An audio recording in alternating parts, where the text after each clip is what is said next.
Alright, here we go, guys. We're back. We're back. I'm gonna try to turn down this music too while we're here. Be really smooth about it. Oh, let that dial down just right. They said there's no sound. There better have been sound to that. I'd have been really upset if there wasn't. Okay, okay. And we can still hear you guys, right? I didn't mess that up. Just say something, and I'll watch this. Okay, good. Welcome, everybody. I hope you all had a wonderful weekend, and hopefully you guys are all as hyped as we are for 3.1 coming tomorrow.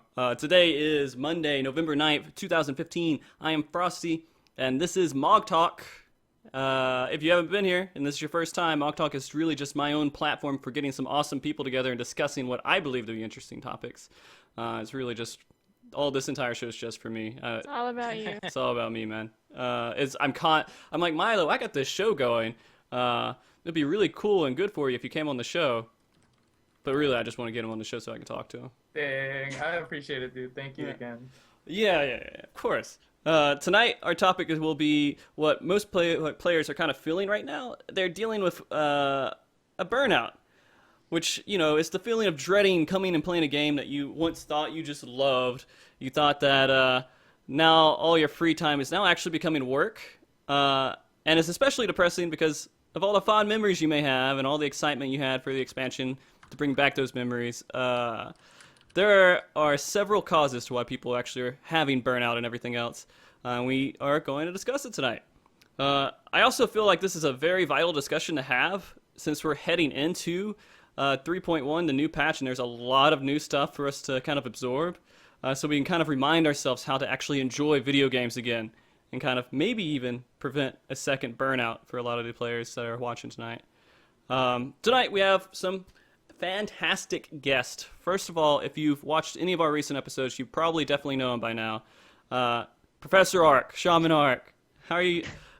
How are you doing, man? Are you ready for tomorrow? Oh yeah, I'm doing awesome. Yeah, actually, I did something that I probably should have done a very long time ago. I cleaned out my inventory, my retainer's inventory. I deleted a lot of 110 gear that I'm like, wow, I still have all this stuff.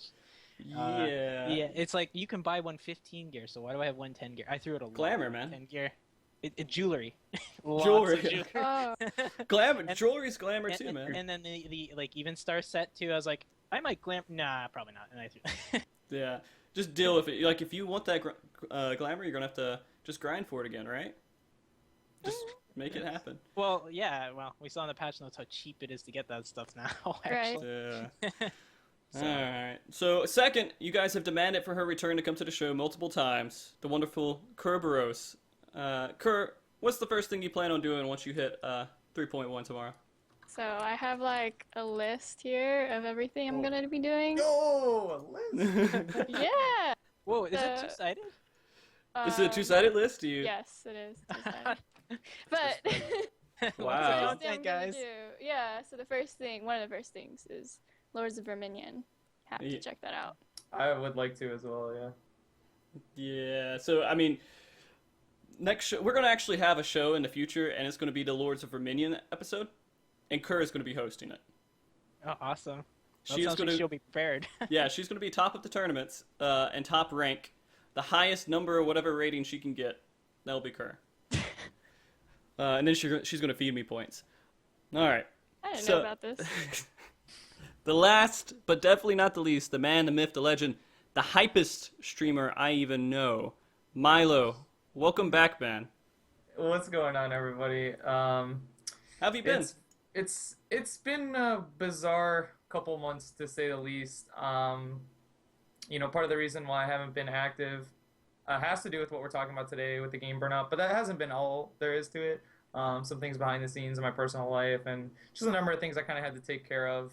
And I'm glad I did, because the timing couldn't have been better. It's actually just this past week, I would say, is when my life's kind of gone back to normal, just in time for patch 3.1. So we got to get pumped up again. We got to get the joints loose. I'm excited. I'm really excited, and I'm really looking forward to talking about it with the three of you and with everyone in chat tonight. I think it's going to be a lot of fun. Man, I have so many questions for you, like a ridiculous amount of questions. So I'm going to hold them off, and hopefully I'll find good spots for them in the show to actually ask them. But all right. Everyone, let's go ahead and start off this discussion. I'd like everyone knowing to watch, or actually before we even start this, before any of that, Guys, we have Cryogenesis answering or getting questions for the very first time in chat. Give whatever question you can. Make him work really hard to gather all these questions so we can answer them later tonight. And make him regret agreeing to help us out. I really appreciate you, Cryo. Treats his mods really nice. I treat him so wonderfully. Ark, you want to be a mod? All right. Let's start this off. I'd like everyone watching to know what kind of experiences we actually have had in our past and why we have the opinions we do on the subject we're talking about tonight. I first want to ask each of you what experiences you've had with Burnout so far. Ark, do you want to kick it off? What kind of experiences have you and your group kind of had with Burnout? So like for Final Fantasy, it's let's see here. So many ways to kind of discuss it. Well, for me personally, I definitely kind of go through cycles of burnout with the game where I just am not on as often, and like it's just a little bit like there's less fun to it. So it definitely happens to me, but also like I'm raid leading, so I try to make sure that I'm really careful about like the full burnout. So what's generally, so I can talk about kind of like that kind of preventing and what I do a little bit later, but so what generally would happen with me is just it's just harder. Everything becomes harder. Even small tasks become harder to do, and I'm very experienced with it in the past. As long as it's game related and it's not real life related, I usually just it's just like a hard month or something like that, or a hard 2 months, and then out of nowhere I'm like going around zones doing hunt logs on like some random class. I'm like, man, this game's awesome. And it just comes out. It's just like, and then like just the other day, because I was just kind of getting through it even right now. And like just the other day, I was doing Fractal Continuum, and the tank was doing like 300 DPS. The Black Mage was doing 400 DPS. The healer was doing like around like 200 DPS. I was doing like 1.5k, and I was just having a blast. I'm like, man, I feel like I'm soloing this dungeon. It's so awesome. Not the direction I was expecting that story to go. I was like, I am having a blast right now, and I don't know why. It's just so much fun to carry these guys through it, and I don't even care. I don't know. I was really enjoying myself for some reason. So. Yeah, it's like that's kind of like it's like I go through these little slopes of like I remember that I love this game, and I know that when things get really hard, I just get kind of trying to keep pushing through it, and given the time, I always come back and I'm like just start enjoying the stupidest things. Yeah, Kerr, do you want to share with everybody your personal experience with Burnout recently with Final Fantasy? I think a lot of people in chat probably knows about it, but there's a good couple months where we weren't progressing on raids, and that was pretty hard. And added to that with like expert dungeons, you only get 2. There's not a lot of variety, and I don't know. It's just as a healer burnout is pretty real right now, because like you get the same thing if you get like a bad tank and expert. You get the same thing like from raids. You're having to bust your ass for expert because this tank doesn't know how to use cooldowns, and then you have to bust your ass in the raid. So it's just, I don't know. It's turned into kind of like a raid log type situation for a while. Yeah, I know that. That's really depressing. Yeah. Oh gosh, I think we can contribute a lot of. We'll discuss why, but I have a very strong idea of why Kerr experienced the burnout, because I was raiding with her. I raid lead the group we're in, so. Oh yeah, I talked your ear off every night. Yeah, we'd like have little walks. Like we'd go walk the dogs after a raid, and then Kerr will just vent all of her frustrations at me this entire walk about everything that happened within the raid and what's wrong. Therapy session? Yeah, it was good. It's healthy. Exercise and talking about your problems is wonderful. A wonderful start, right? Of course. Yeah. MiLo, out of a lot of people I know, you're diving really deep, hardcore into the game as soon as the expansion hit. Yeah. You mind sharing with us how Burnout kind of happened to you, man? Yeah. So this time around, I've experienced Burnout in this particular game. I think 2 or 3 times.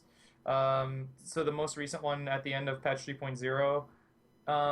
Previous to that, it was like around the time when, like right before Second Coil came out. It really just happens whenever there's not new content. Yeah. But yeah, as you alluded to originally, a big mistake I made in Heavensward was I just went way too fast and way too hard in the content and completed it all super, super, super fast. And then I found myself in a position of just, for example, I haven't done Ravana Extreme since uh like the week it came out. Right. Literally. Like when Ravana Extreme, like the first week of the expansion, we did it like 10 times in a row. Everyone got their weapons. That was literally it. Those 10 times we killed it were extremely fun. I thought that fight was great, but that was literally it. I have not stepped foot in there again. Um, I think that was the biggest part about it. Though I would argue, I think many people would, that patch 3.1 took a little bit too long to come out. Because typically, you know, for me, even though this is how I normally play, around the time I start getting really bored, then a patch comes out. But it actually happened around the same time. The last time I was actively playing was about 2 months ago, which is when the patch would have come out in the past, right? Well, Sort of. really close to it at least, like Around 3 months ish. Yeah, 3 months. So there's a number of reasons as well, which we'll get to later. Yeah. And also my situation pertains to streaming, because at a certain point in the past 2 years, the game and the stream became, like, the line was blurred. And so, you know, I think that's something that everyone, you know, all the three of you can probably relate to as Yeah. well on a certain Amen. level. And Yeah. then, but the other things we'll get into later. I think the biggest point is just playing too much. Just Right. playing too much, honestly, I think. Yeah, and then your content's kind of narrowed to what you should be doing. Some content, you're like, well, what exactly? What about Ravana X? Why would I want to go back to Ravana X after 10 times? And that's kind of the downside of the token system, right? Because after 10 times, what's the Yeah. point? You're not trying to collect anything. But if That's- you're trying to collect 1 out of the 13 drops for an alt, Yeah. it may be rare and hard to get, but you're going to do it a handful of times until you get it. And then you're like, oh, well, I can go back for alts. Oh, I can go back and collect all of them. That's something to do. But if you do it, you know, you're guaranteed a systematic, oh, I could do it 10 times and get the weapon and I'm done. Yeah. And then it becomes irrelevant as soon as esoterics come out. They missed out on putting a rare drop or a mount or a minion on that fight, which is on all the fights, the primal fights would have been a really good idea. They made the loot a little bit too easy to get on those Yeah. fights. Mhm. Yeah, and The weapons were okay because you need them for progression, but like the fun stuff or like even some housing items and stuff like those should have been kind of hard to get. I agree. I Well, definitely they had agree. the Ravana wing, right? I think it's It was a barding, right? the Bart. yeah, they do Why have why do barding I from feel it, like I think. the item was really easy to get? I might be totally wrong about that. I mean, it Is that what sells you're pretty talking cheap. It sells like under $1 million, I think, on the market board, so it can't be that hard to get. Yeah, I guess so. Uh, I think it had a high drop rate. Oh well. and Kingly Whisker is like freaking 30 million on my server. So, it's an easy fight. It takes 5 minutes. What is this? Why is this so much? Well, now you can solo it, so no problem. There's a lot of Reddit posts of people saying, If a please do warrior, not yeah. to kill those ads. You have to kill them around the same time, guys. You have to kill them around the same time, guys. So many Reddit posts on those fights. Just wait until like everyone's doing it unsynced and they're all like level 60 going in there. We can kill it That's all part at the of exact the same problem, too. time. Yeah, and then they burst and then a Moogle explodes with like one set of fail cleaves. It's just done. All right. So now you guys kind of all know where we're coming from. Also, most of these issues can also, I think, be prevented by the players themselves. Coming into the game and realize what you're doing in the game. There's lots of different reasons for burnout, but we should take a little bit of responsibility ourselves, I think. If we're kind of playing the game and we're killing it. Any game that you play and you overkill the game, you're most likely going to not like it. You're going to be done. But let's talk a little bit about how players can also kind of help deter the burnout themselves. And I want to ask all of you guys again what you would think. MiLo, let's go ahead and just start with you real quick. What are some things that maybe you realized you were doing while you were playing that kind of led to your burnout? There's so many. We can, I guess, maybe like break them down one at a time. Let's see. I think for me, it's about taking a moment every maybe couple months or every couple weeks, take a moment to yourself and ask yourself why you played the game. It's something I think you can really apply to a lot of aspects of your life. But in the context of something like an MMORPG, which is this ongoing um, hobby, so to speak, Right. I never asked myself why I was playing. I just logged in and then did what I thought I was supposed to do, which is, like the content that people wanted to see or that I wanted to experience. Because in my mind, um, what I thought was entertaining, I superimposed on, because as I mentioned earlier, for me, like the stream was a big thing. I mean, it still is. I would superimpose my own what I thought was entertaining onto people, and that's unfair on a fundamental level to them.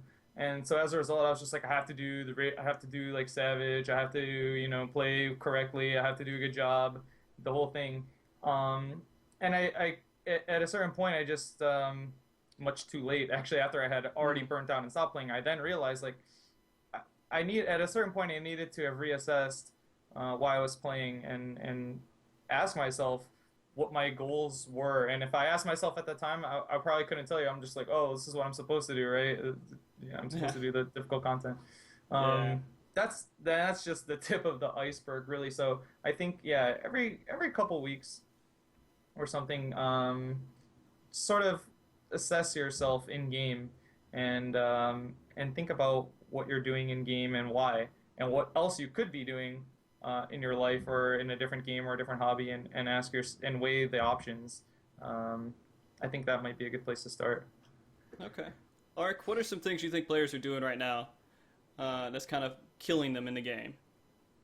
I think that I don't want to generalize too much about this, but I think that kind of similar to what Milo was saying, like they kind of went into the expansion. A lot of people went into the expansion. It's like, this is my chance to really like show like how amazing a player I am, or like just kind of get a fresh start and just kind of really go at that content extremely hard. And it's like, and then exactly, it's like, is that really why you're playing the game? Is that really what you want to get out of it? Because the game's really fun on its own without you being that competitive, right? I think the main thing is just watch, like MMOs are very competitive or at least they trigger a lot of competitiveness, despite the fact that you're doing stuff that may not be actually that competitive. You actually probably more promoted to work together and not like screw over your like fellow player and try and beat them at stuff. So I think the main thing is just a little bit over competitiveness with content and things like that. Like people are trying to like get, like they weren't sure how hard normal mode was, and they just went in. They're like trying to get that stuff done so fast, and Yeah. just leveling to 60. Oh man, if you rush to 60 to try and be first 60, wow, that was probably pretty painful experience. There's a lot of content to get through, and you probably skipped a lot of the awesome story too if you were trying to do that. I was telling people, do not skip those cutscenes. Just like take it easy, because I don't want burnt out players like right when we start the tier because you're trying to get to 60 super quickly. Like enjoy the route. The game's meant to be played kind of at a slower pace. So yeah, I mean, and they paced it out too. They're like, hey, you have 2 weeks to enjoy the game as it is before you get into the hardcore in-game stuff. It took a really long time for WoW to learn that kind of stuff, what they were doing to players. Like the start of the tier in WoW is like people burnt out so much, like a crap ton, until they started doing the 2 week. I think they do a 2 week gap as well, or it's either 1 or 2 weeks, usually, anyways, unless it's changed. But yeah, it's like I'd say it's just make sure that like if you're going to be really really competitive at the game, make sure that that's what you really enjoy, and it's like you're like everything about how you play the game and everything about your real life is like based around being extremely competitive. Because if you're trying to be extremely competitive but your real life doesn't kind of really go along with that, like you can't consistently make these really long raid schedules for long periods of time, or it's just like even maybe you're just not consistent with your latency, or it's just a lot of work to keep up with that, and you're not enjoying it. It's probably tone it down a bit. Like the game is really fun, and you can kind of like you've kind of seen the gear becomes a lot more accessible. The trophies don't last that long in this game, which is awesome because you know, like they're it's more, the achievement is that you did that content before some like these indirect nerfs came, and that's the achievement. You enjoyed raiding at the time, but yeah, like it's just like things will get a little bit easier, and if you don't want to go at it as hard, the game is actually pretty it really allows you to play a little bit slower, which is awesome. So yeah, I always like basically whenever it's kind of whenever I felt a lot of burnout, it's always because I'm probably trying to go at something too hard or trying to play too much, and I just step back and it's like, what do I enjoy about this game? Oh, I just enjoy I just enjoy exploring. I just like enjoy logging on and doing whatever, and I really like raiding's like a big hobby of me. I enjoy looking at all the other classes and what they do and stuff like that, and I just kind of take my time with it. I don't need to learn it right away. Like, you always call me Professor Ark, right? Yeah. But I even said right when I came into this tier, I'm like, I don't know like, I've lost all my knowledge on all these classes. I'm not Professor Ark anymore. I'm gonna have to work back towards that, and I enjoy working back towards that, and that's key. That's why I'm still enjoy learning all this stuff. So. Yeah. I mean, I think that's great. Also, another point that you're saying was that, a lot of the gear and a lot of things that you guys get and that you're struggling and you're working to get, that becomes negated. All of that work means nothing in a couple of months because you just start on another tier. You just keep going. So you can be focused and still be happy without having everything. You don't have to have everything. It's not about the loot. It's about the content. It's about the content. Enjoy the content. Kerr, what are you laughing about? It's so hard to say that though, because I don't know. I think EPing is kind of like a big thing, but It is. You're right. I do have a big EP. You're right. But it's sticking up the entire camera. And that's what I'm trying to say is like the big EPing is like a big part of the burnout because it's most of the time you're thinking you're like better than you actually are when you're starting to go really hard at content, and then once you hit that hard realization of like, wait a second, this is a lot of work if I want to keep this up, so I either have to keep this up or people are gonna think I'm not as good as I think I said I was, even though I'm like in the back of your head it's like, I'm really not that good. Shoot, I actually like playing a little bit more less than this. I like doing a little bit more than this. Shoot, I kind of put myself in a corner. It's like you just gotta kind of like like lower the EP just a bit. Yeah. it felt so good when you had like the final witness tag and nobody else. Right, exactly. Yeah, Like, and that's part of it too. It's like adjusting to like level 60, all your achievements. They got reset. A lot of the achievements got reset. It's like you can talk about. It's like a legacy achievement that you can talk about. It's like back in the day. It's like, well, okay, old man, but that's not how you play the game anymore. Calm down, old man. It's like the guy who was the star of their high school football team and is now like an intern at an accounting firm. It's like, okay, good shit. He goes back man. home and he goes into his little dude. room and he has his trophies from high school and everywhere and just looks at him. He's like, Yeah, it's like, exactly. That's what a final witness or like a dominatrix title is, like a high school football trophy. It's like, it was legit at the time. It was respectable, but now it's just like the world keeps turning. Move forward. Yeah. I love finding people who's like running around with like the T7 Savage title over their name, and then I just Lodestone. Let me check when they got this title at. It's like a month or two after the expansion. Like, I haven't found a title that I like better than that yet, but that's because we did get it before the expansion. But we didn't even get it when it was like, I guess 2.4 or no 2.3. 2.3 is when it was worth something, but I was still proud of it at the time. Nah. And that's the thing, like what you just mentioned. It just depends what it means to you, not what it means to like other people, which I think a lot of people confuse sometimes. Like you can look at that title and be like, oh, I remember being on TeamSpeak with the team and just getting through this, and it's So I think sometimes that line gets blurred. It's happened a lot to myself as well. I think it happens with a lot of people too. Exactly. And one of the things when I stream, like I get a lot of people saying, like, because I raid lead and I get really distracted a lot when I'm playing, so I'm not like I make a lot of mistakes on my ninja, and like even my videos my kill videos when I put up, I make a lot of mistakes. It's like really, really obvious ones, like I totally screw up a trick attack or something like that, like really big ones sometimes, and people can see it on stream and they're making comments and stuff like that. I was like, yeah, guess what? People who clear this content are human and they make a lot of mistakes, and like it's like you don't need to shoot for these like crazy top tier players are right now, because you're not shooting for the world first ranks.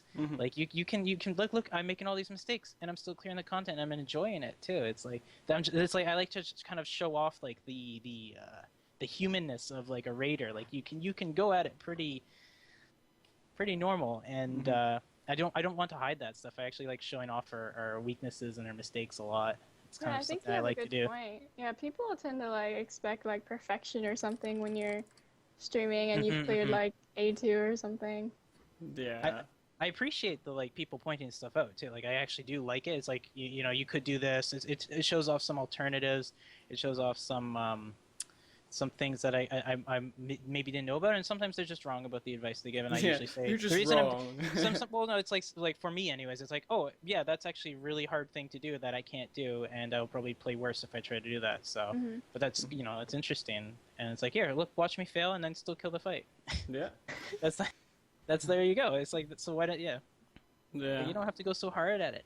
Well, I mean, and also with the introduction of FF logs, it's changed Ooh. a good bit of the environment and people. I mean, it gives a good outlet. I'm going to be honest. It does give a really good outlet for people out there who are really wanting something more than they could be at the top of FF logs. It's fun. And it takes is 7 actually people to make you at the It's- top. It's like alternate game Yeah. content. It's a But good for hobby to have, yeah. small amount of players though. Yeah. I mean, confession, last night I was looking at FF logs to look for healing output. It's a good tool. Yeah. It can Be careful with healing output, though. That's true. Because it's 'Cause very I easy always- to be ineffective with your healing I output. was like, someone mentioned this to me. It's like, so hey, are like one of our, or like some random healer would be like, it's like, look, I got like top healer on our server for this, or sorry, top healing HPS on this fight for this. I'm like, great. Is that good or bad though? Like, are they over healing? Are they healing too much and they should be DPSing more, or were they just healing the wrong targets or doing too much AoE healing? How is their mana? Wait, HPS means nothing, doesn't it? But I like to see like where I compare like with the average. Yeah. In tier 3, I think it'll do pretty well on the HPS meters. What do you know about FF logs, MiLo? I actually heard about this when it was in development. Uh-huh. But it kind of like was being developed really slowly or something. I kind of like forgot about it. My only interaction with this is it's weird. Like well, it's also weird too because I was playing Scholar. So like when I used to play Warrior, I used to care about how much damage I did because it was a way to track your progress or to see if you were playing well. Because that's something for me. I like to try and test my own abilities. But because in Heavensward I played Scholar, that was kind of largely irrelevant, especially because of accuracy being a factor. Then your RNG, if your top DPS is a healer right now, is kind of RNG. Or you're really rich, which Yeah. I wasn't. So I was like... It depends on your strategy too, actually. Like some people push more tank DPS, some people push more healer DPS. Right. Of course, that's the case. My personal interaction with this website, the only time I ever used it was I used to kind of screw around on floor 2, which was a very, very generous fight to Arcanists, which I played. And I used to be... I'm actually looking at it right now. I don't know. At a certain point, I had like the 14th most. Before, I'm sure now people just solo heal it with white mages. So the Scholar just only DPSs. But I don't know. It's not really a big thing to me. Right. These days. Well, I'm going to tell you guys a funny situation in our raid group last Wednesday. We have this really awesome bard, Argent. I'm so glad we have him in our group. We were doing A1, and he messed up on a mechanic. Something messed up. I forgot what it was. He did something, but because he messed up on that mechanic, he had lower DPS. He's like, guys, if you want to, we could just wipe right now. Wow! And just redo it. And I know he wasn't like meaning like he's going to be upset if we did it, but at the same time I knew he was like, I really hope maybe they humor me and we wipe so I can try again to boost my DPS up. And I thought it was pretty funny. That's a common thing that comes up. Yeah, I actually, it is pretty entertaining to get that feedback though. For like, I post a log up right after we kill a fight, and it's like, hey, look, this is where we kind of compare, and then we can kind of like analyze what that means for the group and stuff like that. And it's like, these groups have you have to dig into these logs. Don't just look at the ranking board and it's like, here's people doing so much higher than me. What's going on in the group? Oh, they have a bard and their healer DPS is higher, or they have like a dragoon and their machine is doing more, or they're just it looks like you could have a higher potential because you see this stuff. So. Yeah. And another thing, it's pretty interesting stuff. And the main point I actually was bringing up FF logs was because now it's a value of how good is the class. For example, a lot of comparisons are, all right, why would you we discussed this many times, Ark, why would we bring in a paladin when you look at warrior and Dark Knight and how much DPS they do on FF logs, what's the point in bringing a Paladin? I mean, the numbers are there. Paladins, there's no point to bring them in anyways. Yeah. Yeah, there's not a statistic for mental health. Yeah. And there's not a statistic for like existential, raid crises if you're a healer. There's unfortunately no statistic for that. Yeah, which is a huge part. Yeah, I always, this is always because that argument comes up a lot. It's like, well, look at the warrior, look how high the warriors are doing, look how hard the Dark Knights are doing. And I'm like, hey, you guys know that like when you look at the kill times on some of those fights, they're actually pretty slow. Why is the warrior doing so much damage, but the rest of the raid damage is so low? That's kind of strange, isn't it? And then like a couple of weeks ago, the fastest kill on A4S is done with a pally. Yeah. By quite a bit, actually. And I'm like, maybe making mechanics a little bit easier, or like not pushing too much tank DPS for any tank, regardless if it's pally or not, is not the right thing to do if you want to get really efficient kills or fast kills. Right. But yeah, it's always like you do have to. It's the same thing as ACT. You have to be responsible with the information, and people won't be, for sure. And they're gonna like I can dig into it and I can figure out, okay, yeah, I could bring this class in and they'll be totally okay. From what I've seen, but from a bunch of logs and like the average amount, and when people aren't pushing too much DPS with like one class and it looks suspicious. So yeah, like it's really good for that stuff. But yeah, people are gonna misuse it, and they misused it in WoW too. It's the same thing in WoW, and people misused it in WoW just as much as they do in this game. Same thing with DPS meters. So. I think for me, it's mostly like as a healer's perspective.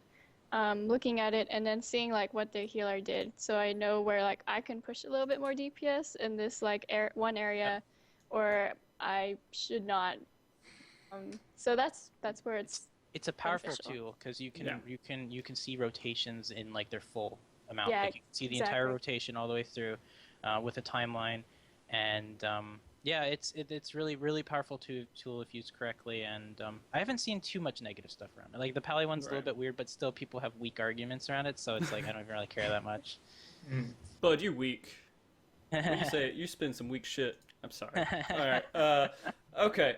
So I think that kind of covers a good bit about players and everything. But before we end up and go into the next conversation where we're actually talking about what the game can do, I want all of us to sit here and reflect for a second. And say why we played a game. I want us all to just give us a reason why we currently... I played a game because it's an outlet for me to do something with Kerr. To be completely honest with you, it's something I can do and play a game with her. I can go out and talk to people. I can log into it instantaneously and find people to talk to and have fun, and it's something I don't have to stress out over too much. So my motivation for coming on and playing is to have a good experience and something to do that I can play with my girlfriend. So that's my outlet here. Yeah, that's the cheese. Okay, MiLo, what's your reason for playing the game? This is something I'm still thinking about almost daily because my motivations for changing have changed a lot over the years. I started playing in the pre-release of this game. Actually, so originally the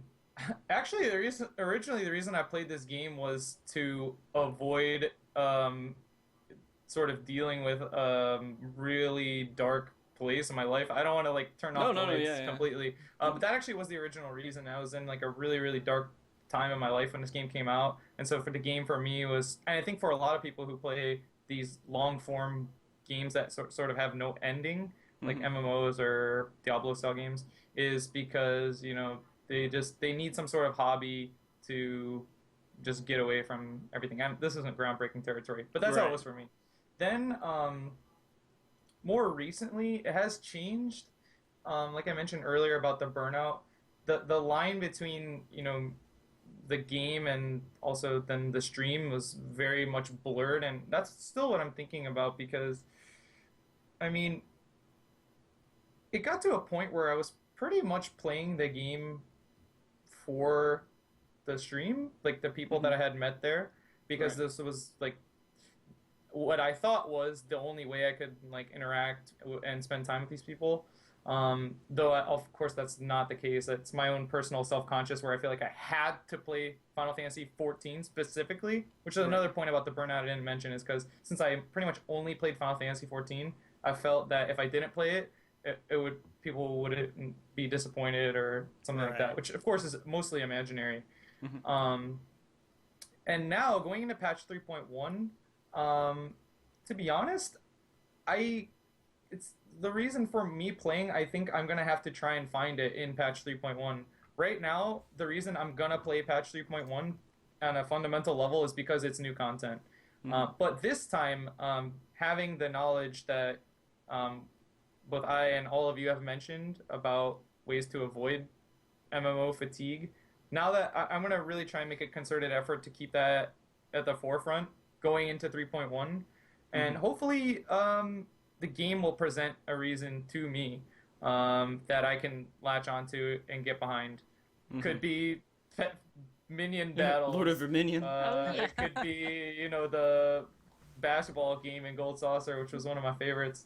Right. It could be anything. Also, a personal goal is that I have set for myself is I want to try and get all the classes to 60. Nice. Which is another thing about. Sorry, I'm going like No, backwards keep in this going. Yeah, topic. no, it's fine. But another thing I think maybe we mentioned indirectly about avoiding fatigue is like setting goals for yourself. Mhm. And back then my goals was just to get through the Savage content and that was it. But now I want to try and get all the classes up to speed, and I'm just gonna kind of go at a slow pace and just try and enjoy myself. I think this time. Are you going to be doing any more rating coming back in 3.1? I would be lying if I said I have not been perusing some of the outlets online where people recruit. But I am going to be very particular. And plus, I think there's not really too much of a reason to play until 3.2, at least for me. I don't because you don't really need You don't like have an to go organized hardcore at it. It's more just like if you want to try right, to get a group and clear the content to clear it. right. Because I think, correct me if I'm wrong, the only group that you really need, or you even may need an organized group for is like Thoradin Extreme. Everything else is pretty much you can just do it. You can just do pickup groups, right? I think. Yeah, Well, with or even the A3, it's a little bit, yeah. well, yeah, if outside of Savage, but yeah, Yeah. even the exploratory islands, you could just go in with like one friend and just see what Yeah. you can do there. And if you're playing warrior, I'm pretty sure you can do a lot Yeah. because they're Yeah. pretty self-sustaining. Hey.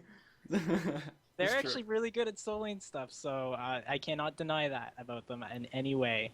So yeah, they'll be great for exploratory island. I'm actually leveling a warrior just for that reason. So like, if me and Easy want to go in there, just the two of us, and like find some random chest or try and fight a monster we probably shouldn't fight, we can. Yeah. All right. Ark, what's the reason you played a game?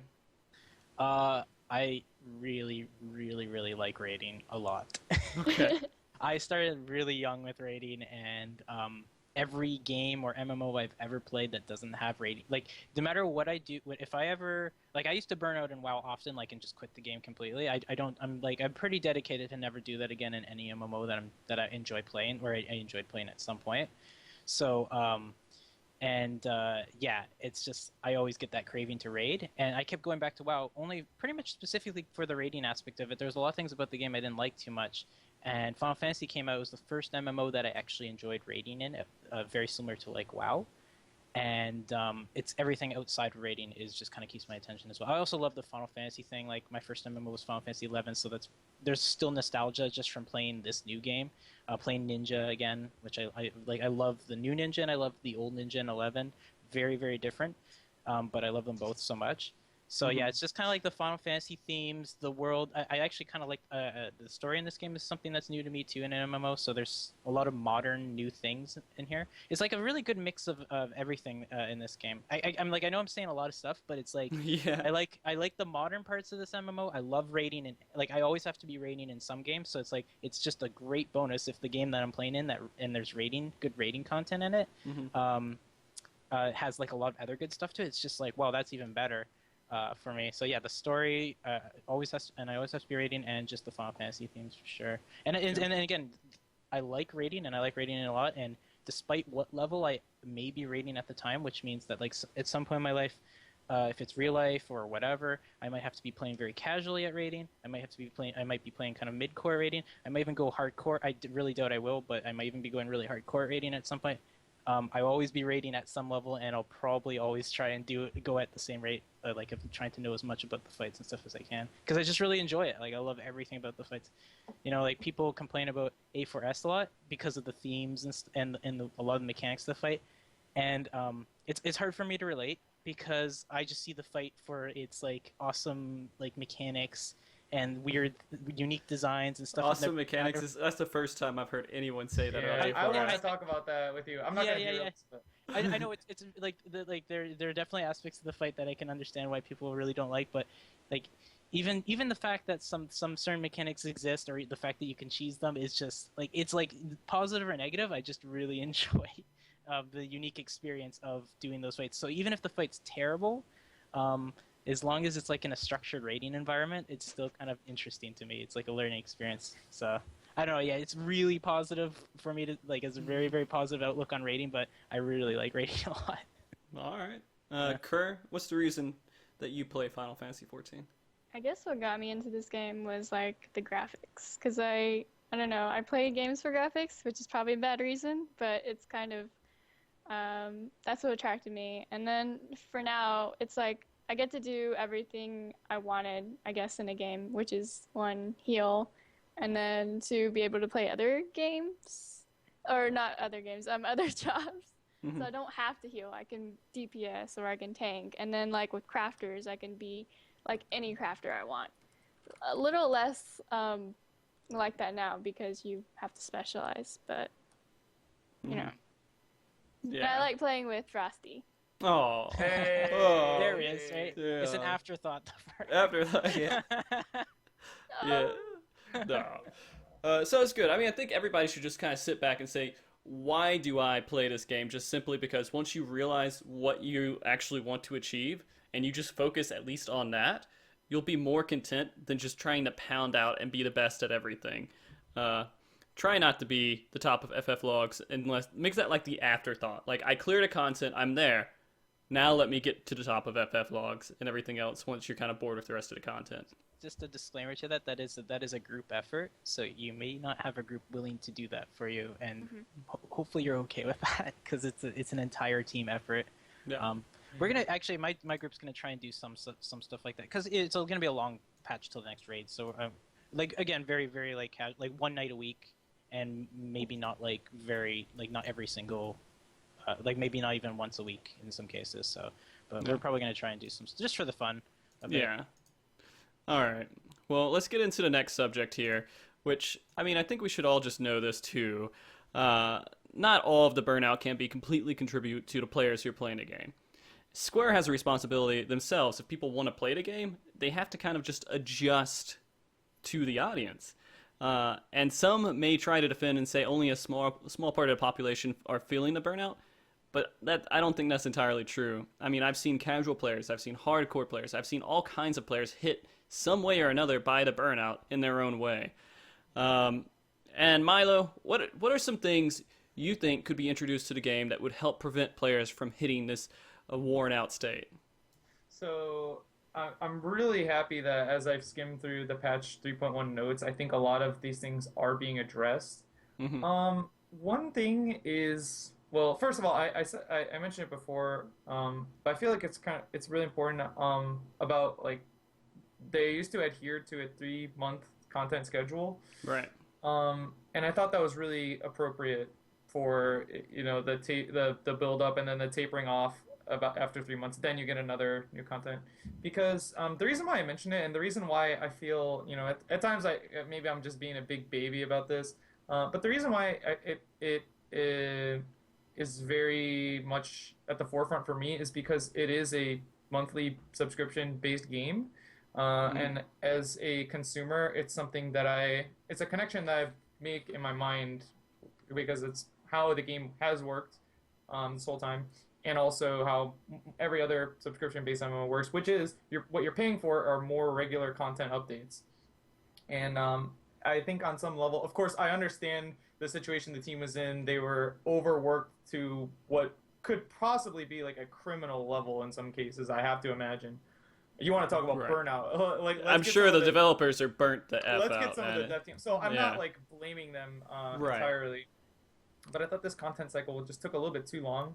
But as far as actual content to keep the game from getting boring, we kind of alluded to it earlier with the Ravana token system. So at the end of A Realm Reborn, everyone was like, these drops are so random. Like for me, the first time I killed turn 12, I think, was in like December of what, 2014?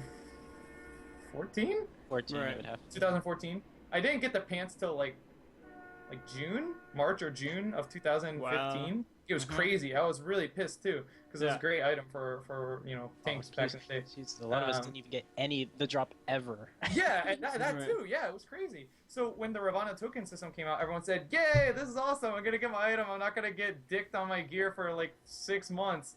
But the unfortunate side effect is that created replay value. Me not getting the pants for 5 or whatever how many months added replay value to the game. So that's something I kind of want to see. It's so hard because people get really angry when they don't get their drops, and then when they get their drops too fast, they get angry that the game's boring. So that's Yeah. a You tough gotta- one. They need to meet in the middle because what you're almost describing is the SO system where there's a cap. So it's like you need cap for the tokens from Primal so that you Well- do them every week or over a longer period of time. Yeah.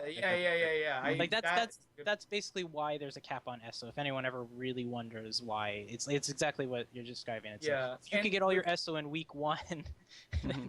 why would there would be so much less reason to log on each week and do Yeah. stuff Mhm. with players and stuff. and with Alexander to a degree, which is why I like that. What Skuro was saying about the RNG, like RNG is such a touchy subject for people in games, and it irritates me a lot sometimes.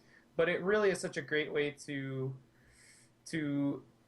instill replay value to a game, which is why I'm really excited about from what I understand, with the airship sort of expedition thing, that the Mhm. stats on gear is going to be randomly generated. And I think glamour.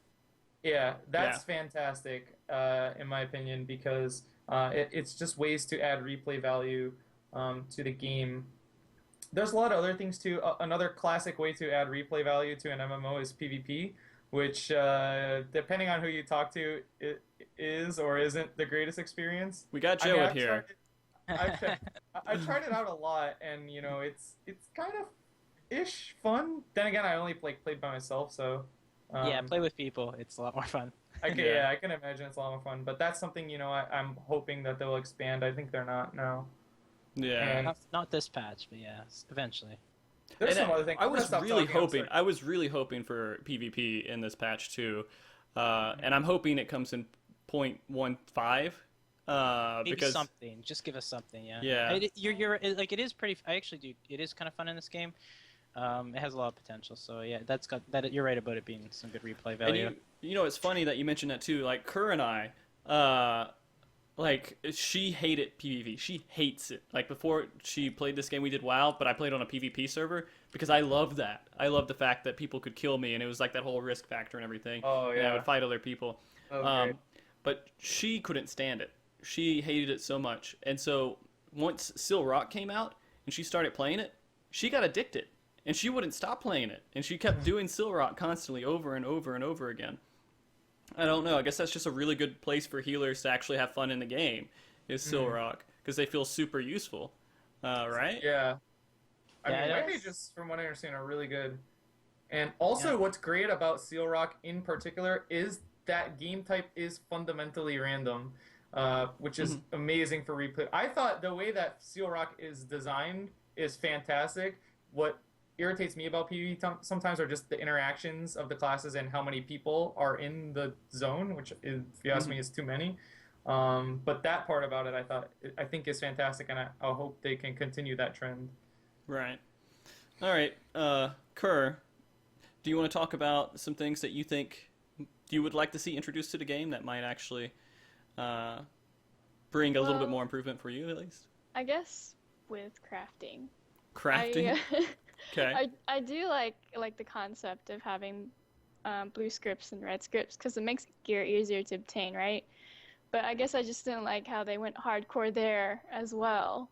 Like, Disciples of War and Disciple of Hand, you have to put a lot of time and effort into. Whereas crafting and gathering used to be kind of like a, after raid, I'll just chill out and gather these couple of items or craft this and this. So I don't know. If they could bring back the casualness to it, I'd be a fan.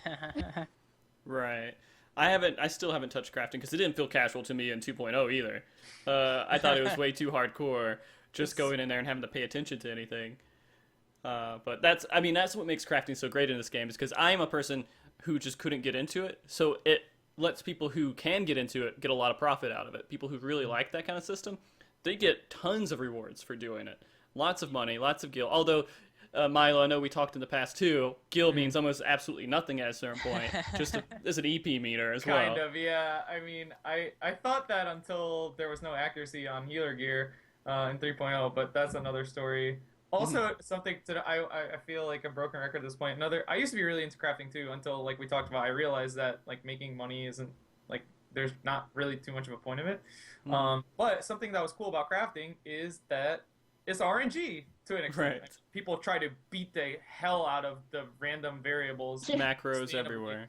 but it's still there. Like, people still brick crafts. I think at least in A Realm Reborn, you used to, even if you had like great gear, you could still brick like crafts. And I think that added a level of excitement or anxiety that made it fun. But making money for money's sake, I don't know. What does brick craft mean?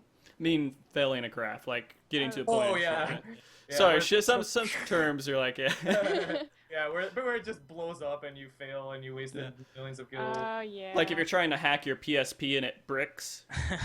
What does that term even mean? I don't know. You turn it into a brick. Basically, that's what I always realize. All right, so it turns into a brick. yeah, so basically, my PSP, if I hacked it the wrong way, it would turn into a brick and be done. Yeah, it went from its original high-tech gaming simulator to like adding to the foundation of a fence. Right.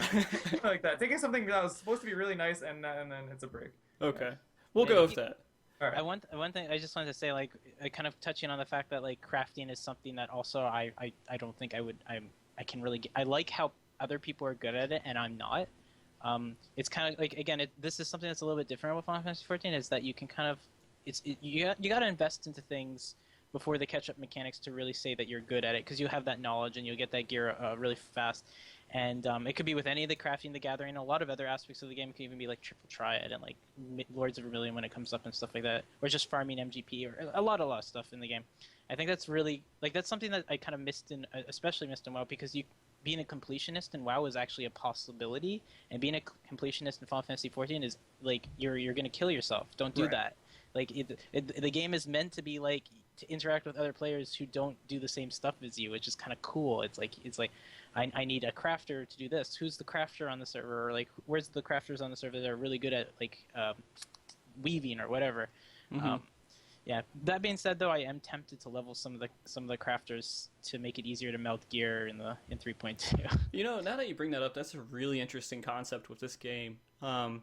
Because, you know, when you think of really massive, cool like experiences for MMOs, you think of things that you have specialized people. Like, these are the crafters. This is your armored crafter over here. This is the guy who's really good at warrior or everything else. Not, you have everything and you're just good at everything and you're done, right? Because, you know, WoW, you can go in and just be good. You have a template for what crafts you can have to get what stats and everything else. Here, it's like, you have people who are good at stuff because they want to be good at stuff, not because they don't have access to it, right? Yeah, it's really cool. Like, it's like, it blows my mind that like my wife Izu has spent so much time fishing, right? And like got the titles and put so much effort into it, and she really enjoys it a lot. And like I talked to her about it, and it's so in depth, and you would never know how much work they have to do for fishing. And I'm like, that's like its own end game right there. And it's like, it's for such a select few group of people. She's got like a fishing link show. I don't know what the heck they talk about. A fishing link show? Like, yeah, wow. They're like talking about weather patterns coming on. It's like, you better get this fish and stuff like.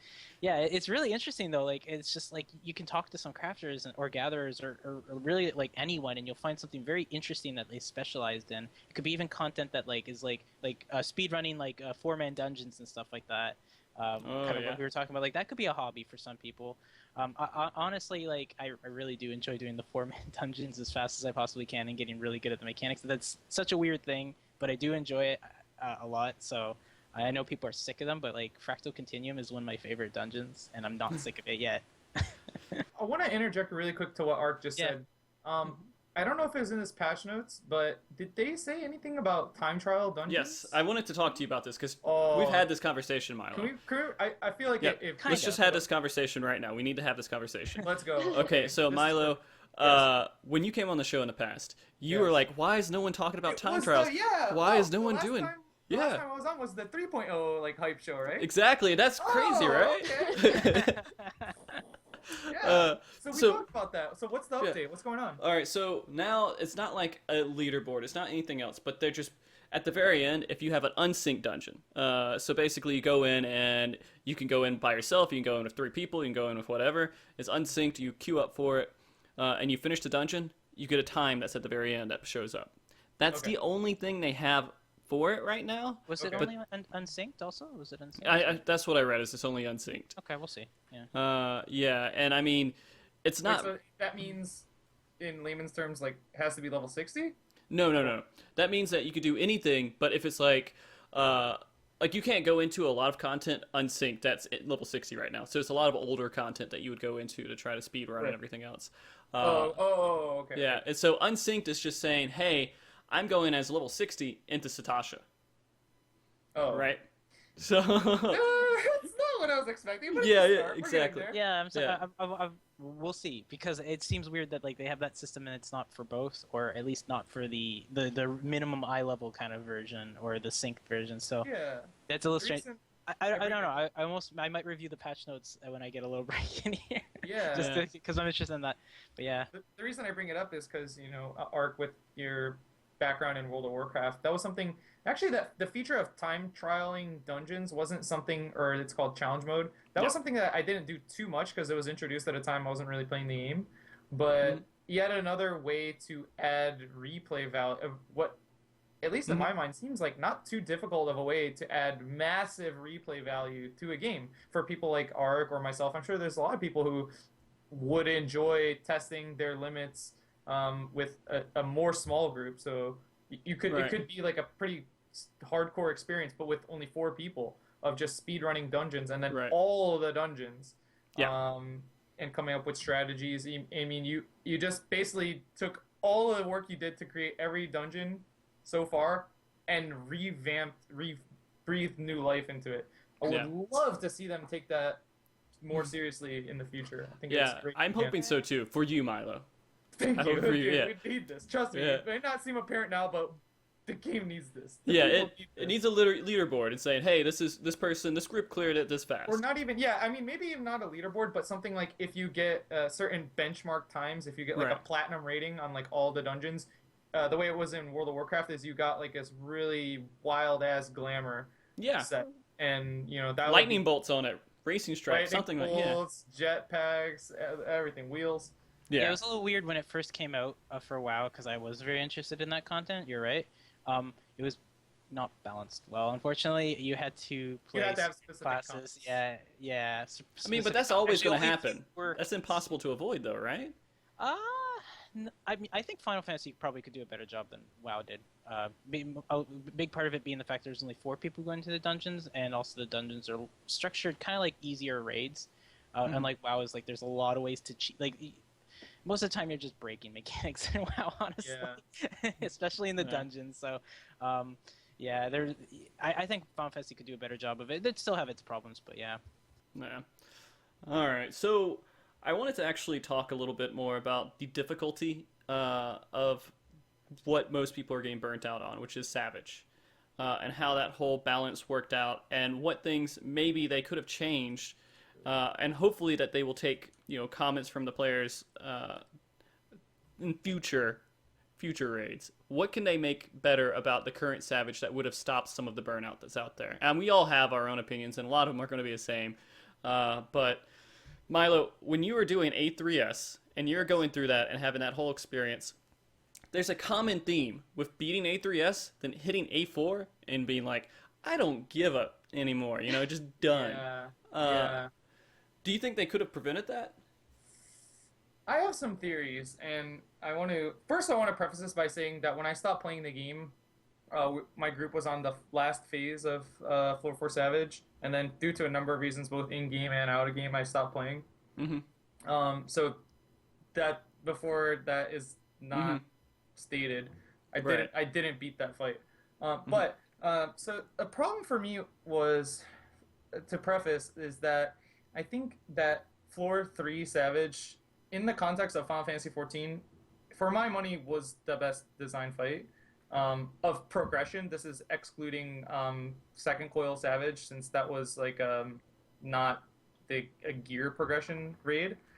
But I thought the design of Floor 3 Savage was so good. And my theory is that when they were designing Floor 4 Savage, they may have like ran out of time. Like they had deadlines to meet. Because for me, maybe we don't have to get too deep into this because it could take a long time.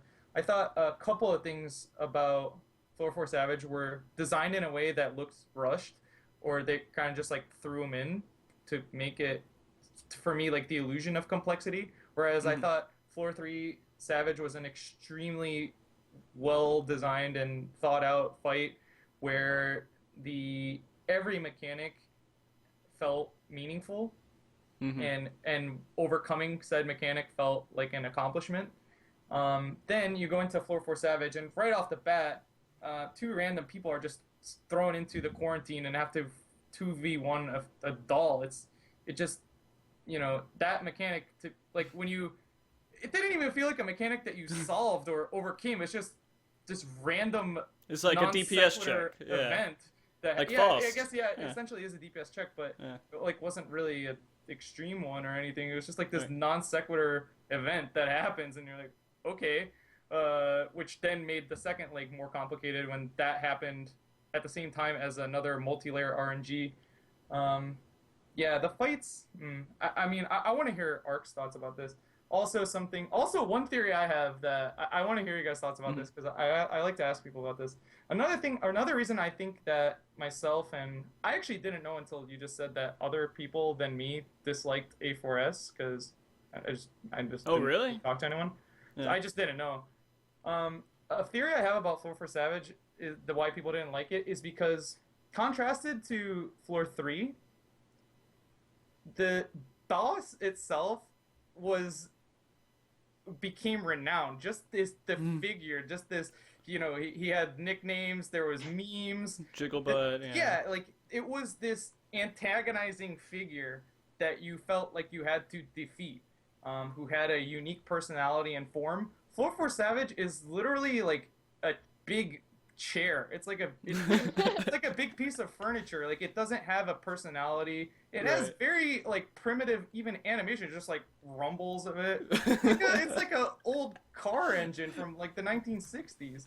And for me, like it had no personality, whereas like Jigglybutt had a personality. Like he and I had like a vendetta. Like we had a score to settle. When I'm fighting a big mechanical table, it just didn't feel as compelling. That's just one of my theories. I don't know. Maybe I'm thinking too deeply into this, but I'm curious what you guys think about it. Ark, go ahead, man. Yeah, actually, you know, it's very interesting you're talking about them potentially rushing that fight. I never really thought about that, but I think you might be right or onto something there, because like one of the first, like, and this is just like the statement is just true in general, but one of the first things I said to my group and noticed was, hey guys, I like these mechanics are like exactly the same as normal mode. You're just forced to do them. Like, did you pay attention to the mechanics in normal mode? And then, you know, like, and then it's like so we actually learned the mechanics in normal mode now. And then I'm just thinking to myself, wait a second, this fight's like normal mode, like a lot like normal mode. It's interesting that you said they might have been rushed, because the fight, like there's not really too many new mechanics. They're just kind of organized slightly differently, and in a little bit. And the numbers are just cranked. Yeah, cranked up. At right? least they were when, you know, people got to it for the first time. Yeah, like so. Now, like I was saying earlier, that I like all raid fights, and I like them for like a different reason that some others like, because I enjoy the I dissect them. I like the individual mechanics and what they mean towards the game and the future of raiding and things like that. And I like how the game does try to confuse the player, and they make mechanics hard by distracting, confusing, disorienting the player. I like when that kind of stuff comes up. It's a little bit more of a mental game, and I kind of find that I almost feel like that's a challenge to me. It's like, I know exactly what you're trying to do right now, and it's not going to work. I'm not going to be disoriented by your mechanics. And they did that in A3. They said, hey, here's new mechanics that you're not going to know, and hey, we're going to knock you all over the place. You have no clue where you're going.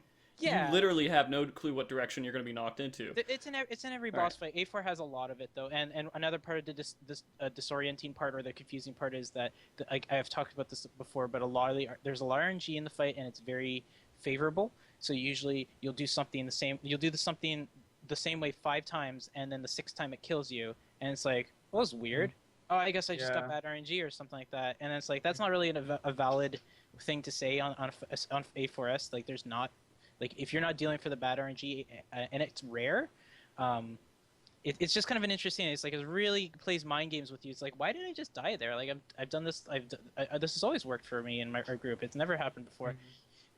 So I like it for its uniqueness. It is overall not a good fight. I don't think it's a good fight, especially because of the sack strategy, or at least the fact that we really need to use the sack strategy, because the Nessie strategy is absurd.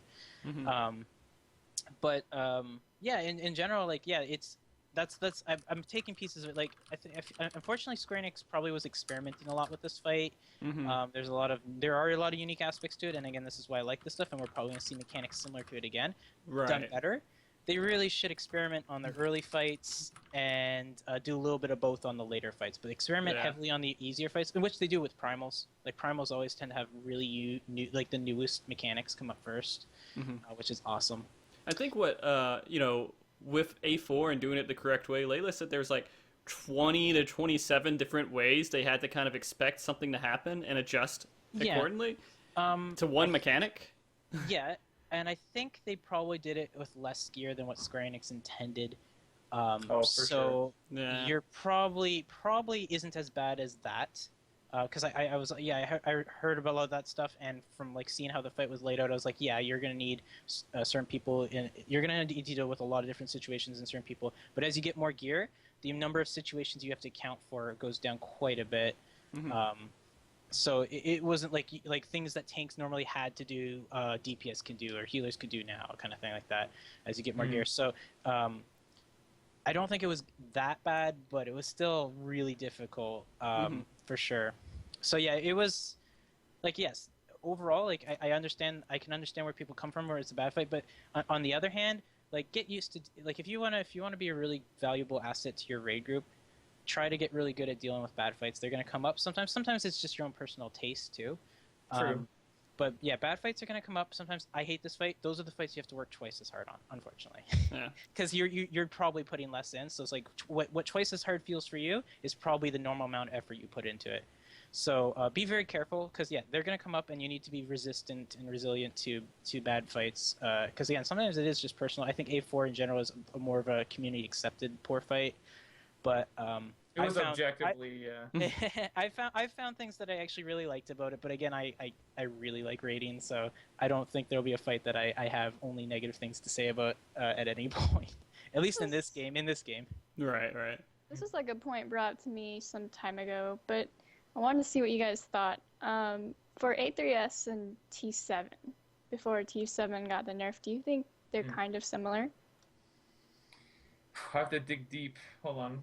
Think about this. Remember T7, and you had to do all the voices, and it was a really difficult fight because of all the ads, and you had to get them in a certain spot. So, the thing about Second Coil Bahamut is it did have a lot of mechanics, and T7 was particularly it had some of the most challenging mechanics to accomplish correctly. The thing about Second Coil of Bahamut and below is that it didn't really have DPS checks. I remember in that tier that I just didn't use cooldowns, and I saved them for burst DPS checks, and that's all I used my cooldowns for, and we were always like 5 minutes ahead of the enrage, 3 minutes ahead of the rage, despite having a crap ton of dust. As long as you did everything in your power to execute those mechanics correctly, probably weren't going to hit that enrage. But I guess So at the that's where time, it's changed a lot. Yeah. right? Is the question, Kurt, just so I'm understanding, like, do you mean in that the fights were similar in like spirit or nature to one another? I guess so. I guess the trend we've been noticing is like with T7, what they're calling A3S like the raid killer, right? And So a with lot of T7 raids would hit T7 and just be like, Oh, I see what you're saying. Okay. don't want to play anymore. I think that I'm trying to recall. I think that turn 7 progression and floor 3 Savage progression were similar in nature, though I think floor 3 Savage was to much more of an extreme.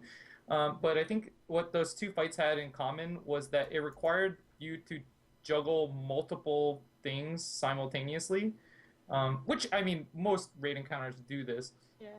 But I thought it was especially pronounced in those fights. Like in the last phase of floor or 3 Savage, there's just so many different things. None of them, like, for me, another thing about floor 4 Savage, I don't want to like harp on this too much or anything like that, but I thought they had like the illusion of difficulty by just enforcing multi-layered RNG, where it's like multiple random things happening. The difference, though, for me, why I thought floor 3 Savage was so brilliant is in the last phase, the things that are random are only slightly random, like who gets the throttle.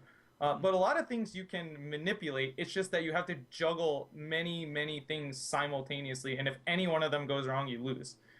That to me is, I don't know if that's what you're getting, because I think turn 7 was kind of that, but light, like a light version of that. Yeah, I guess like with like player skill at the time.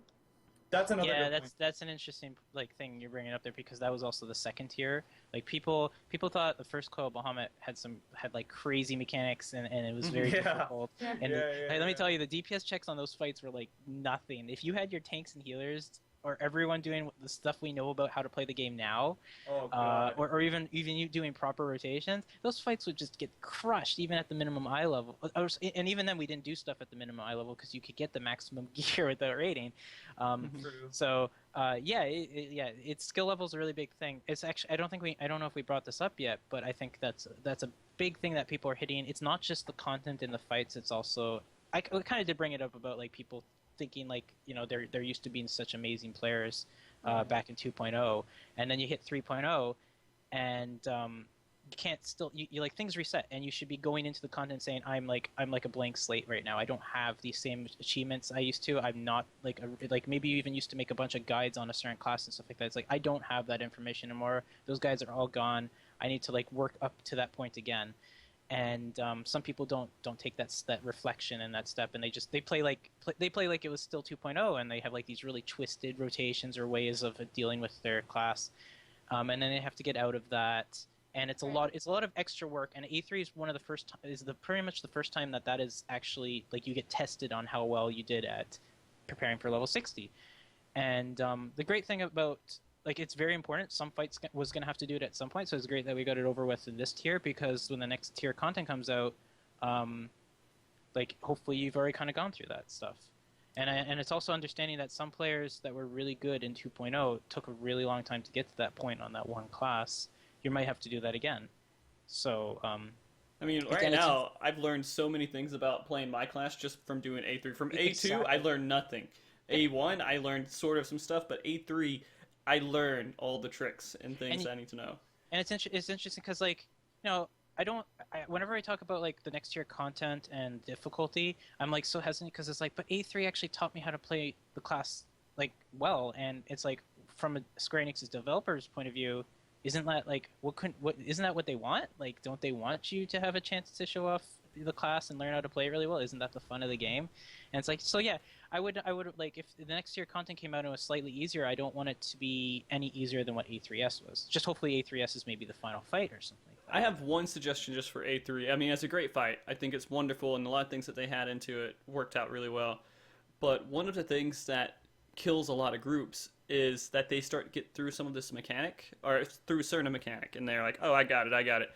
But then they start wiping because of one mechanic in the very beginning of the fight, which is the knockback and digititis. Ooh, you nailed it. Dude, I was that fight. if they were put some way at all to control that and make a strategy for it that wasn't just such a cluster. It's annoying.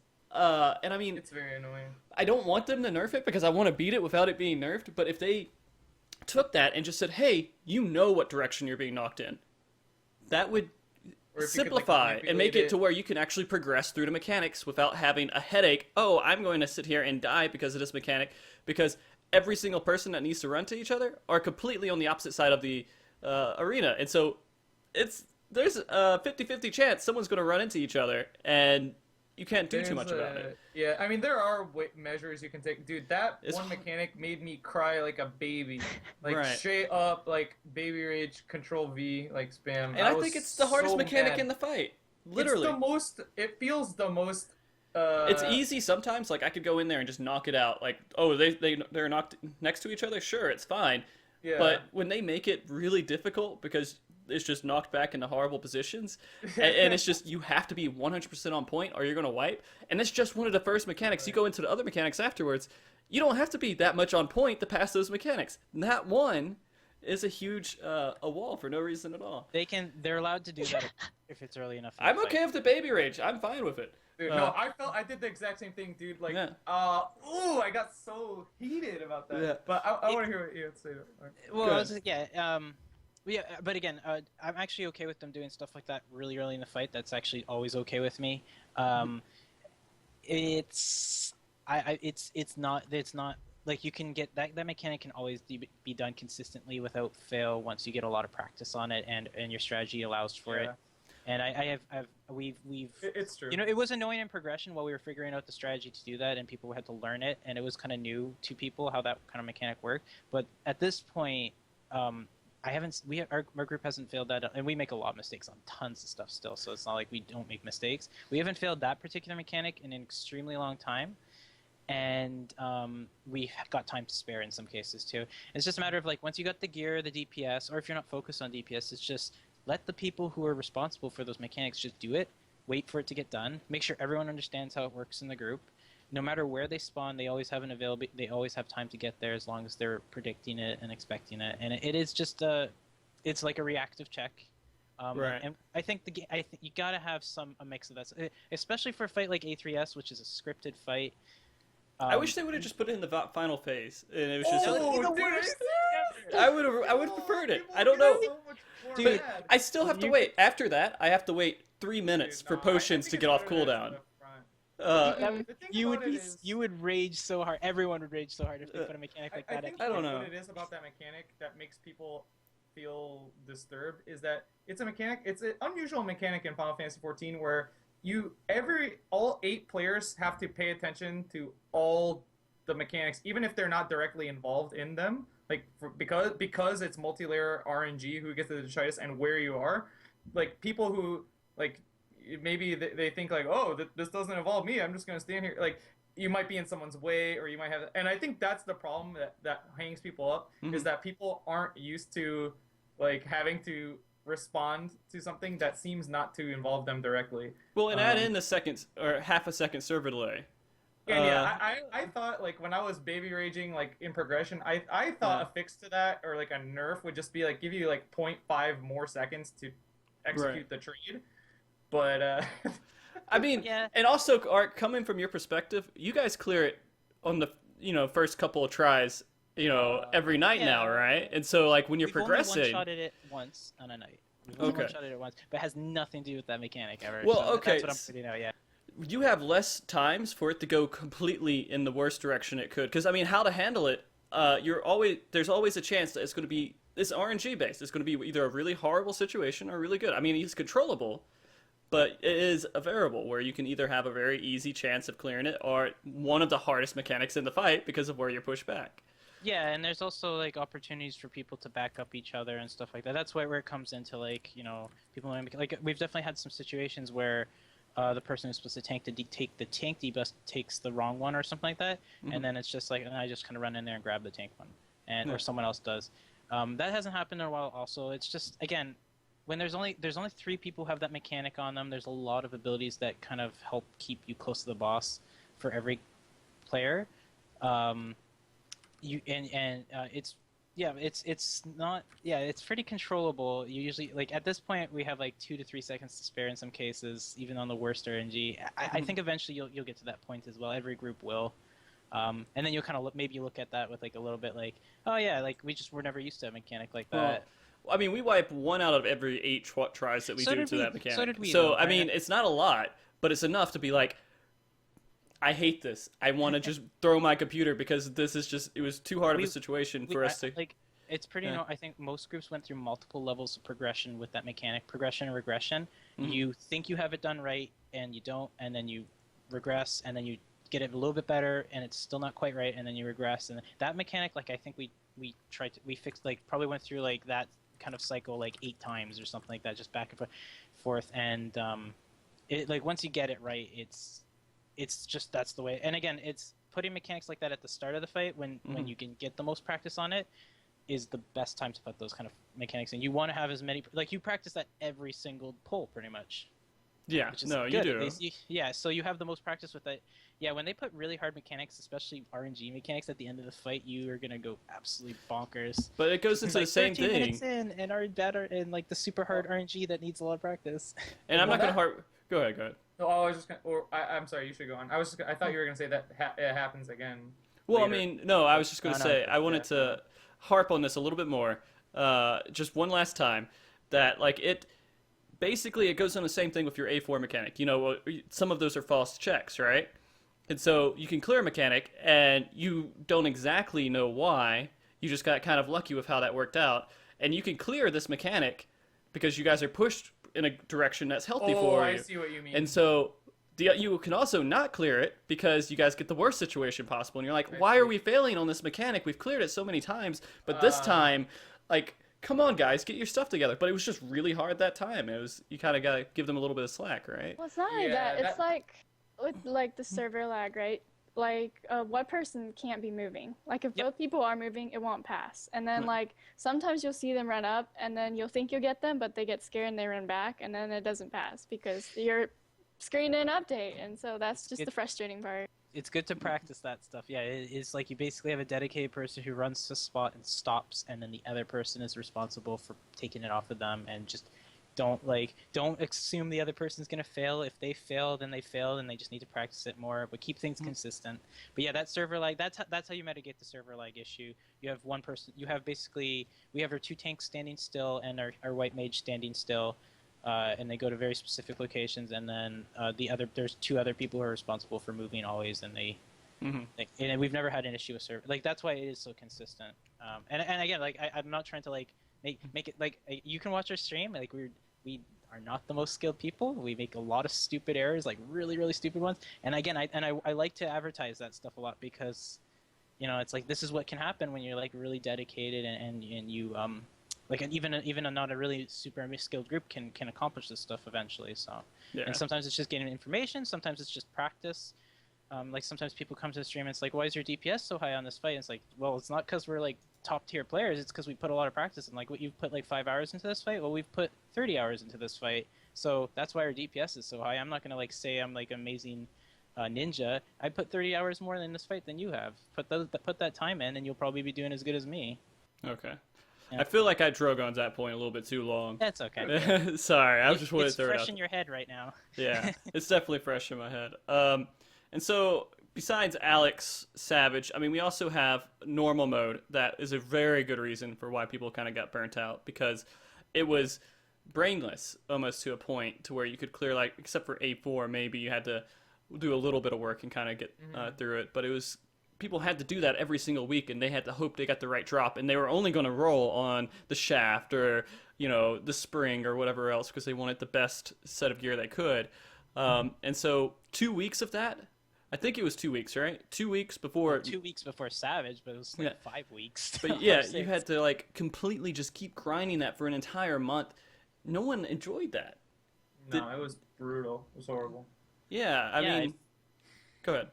Well, I was gonna say, if any, like that was one of the worst things they could have done for player burnout, especially after a hefty amount of leveling. Yeah. For getting to 60 and relearning your class. Now, it had its benefits. It's just the farming was bad. They should have had alternatives for that gear, or they shouldn't have had any gear there. and just like that eye level came from other places. Because again, it was if they like I'm happy they experimented with it and they've learned stuff from it. Yeah. But I don't like and what I would have used if let's say there was no loot from it. What I would have used it for was, hey guys, let's get used to some of these normal mode mechanics before we go into Savage, and we'll just do this until we feel like we have a decent understanding of it. But it wouldn't be overkill or anything like that. And we'd probably just like do some speed kills and do it a few more times. The farming was off, and I think Yoshi's even admitted that he didn't like it that much. Yeah. So. Yeah, and Kerr, like I was like, I want to get it every week because I just wanted to make sure I'm progressing alts or whatever. Kerr, I was like, hey Kerr, you want to run it? She's like, there's no way in hell that I'm going to join a group with you and do that. Good luck. Yeah. Have fun. She was just done with it. Yeah, it's pretty bad. It's pretty bad. I hope they don't. I hope that if they do that again, like Yoshi said, he wanted the 3-tier model, easy mode, normal, and hard mode. I hope that if they do that, it's more set up in a way that if you want to do normal mode, you don't have to really do easy mode. If you want to do hard mode, you don't really have to do normal mode. Or at least maybe more like, wow, you just have to do normal mode like once, and then you're working on hard mode, something like that. Yeah, I hope that those modes are somewhat of progression for the people that they're for or designed for. So Right. like easy mode's not too easy. It gives some time for people to progress through it and who actually enjoy rating at that level of difficulty. Same thing for normal and same thing for hard. I hope. I'm not.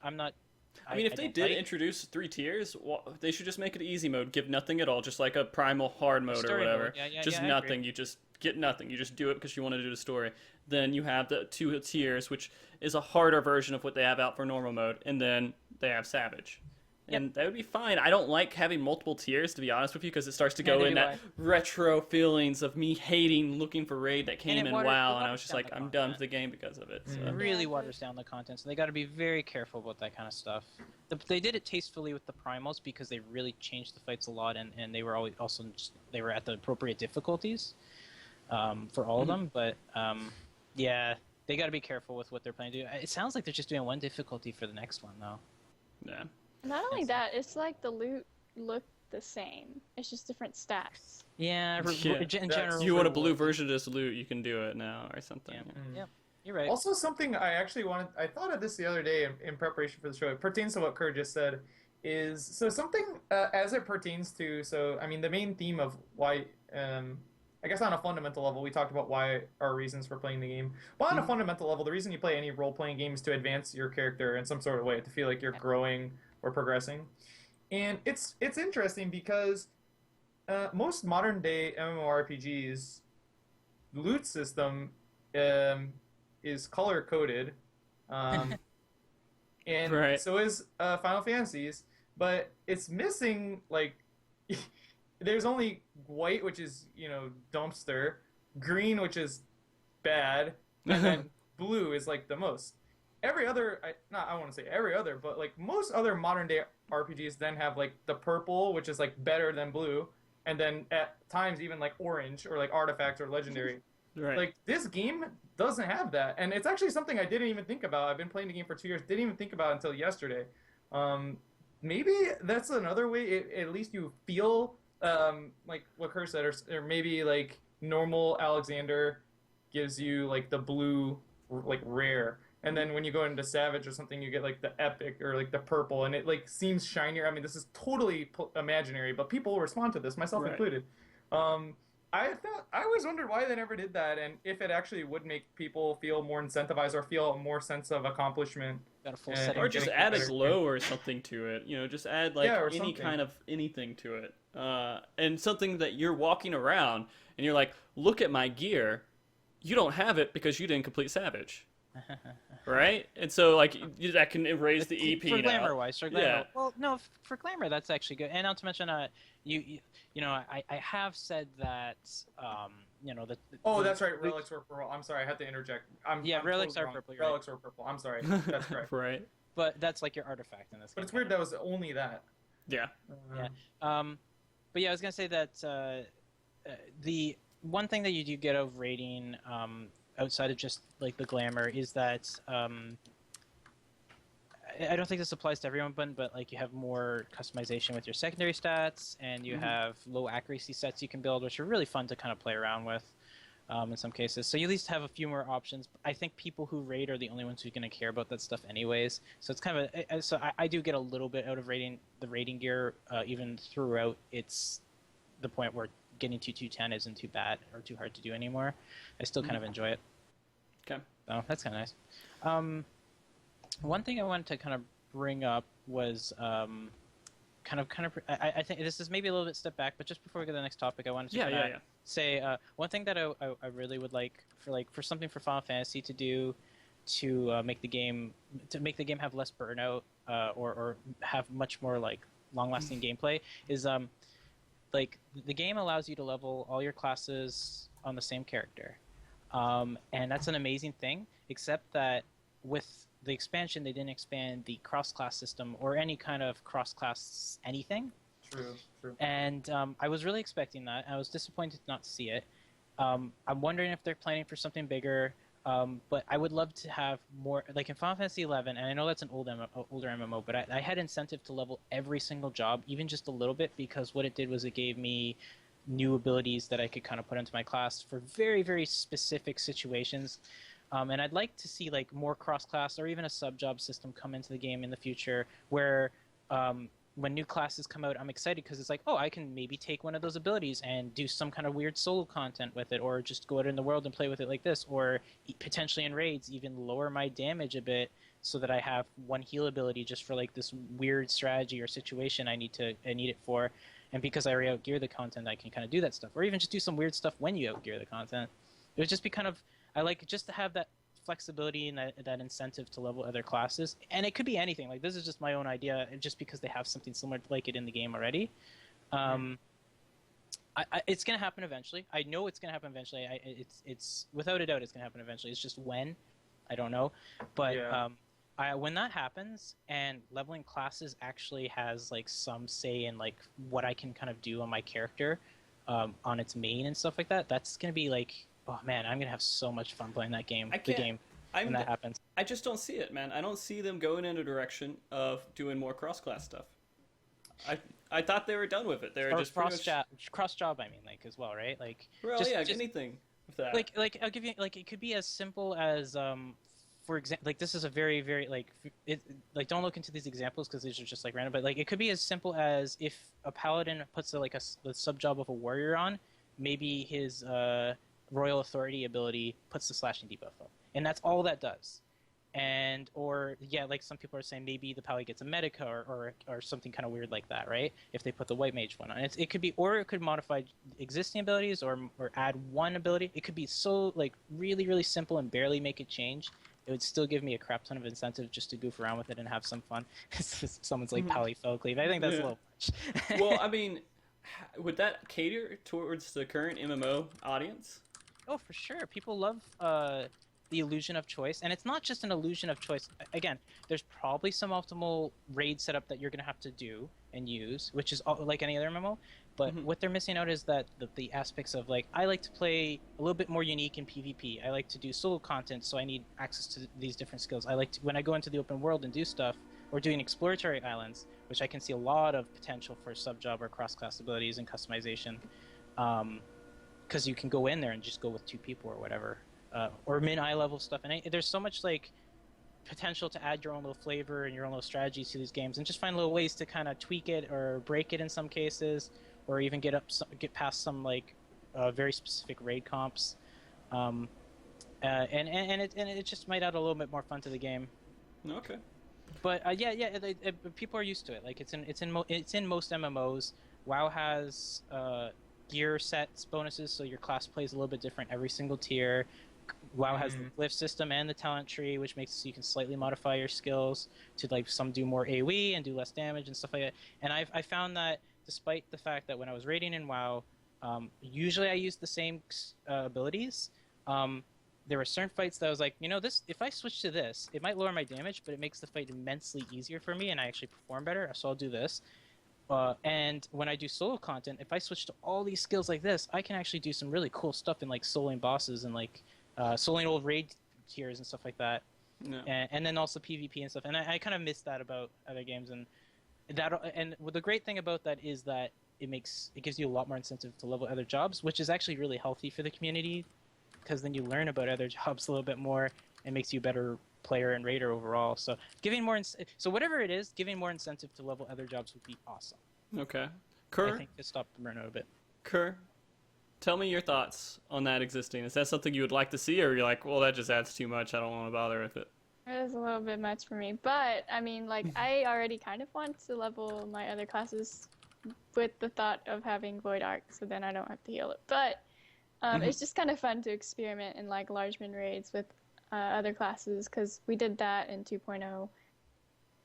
So I think there's the incentive there for me. I don't know about others. Just to learn other ones. Yeah. Okay. Yeah, that's another thing too. I had to mention, well, like in A Realm Reborn, I had I think all the classes level 50. I think all the Yeah. battle jobs. Right. Because there were so many options, and of course we're talking about a game that had 1.5, almost 2 years of development time. Right. So, but the thing is, like, the incentive for me to level all the jobs was exactly what Kerr said. You could just screw around in alternate, like, easy content, like primals, Crystal Tower, all 3 iterations of Crystal Tower. Like, there were things in like a raid type setting, sort of like raids, Right. Yeah. block Yeah. road sort of thing. But it was fun, and that's the direction they're going.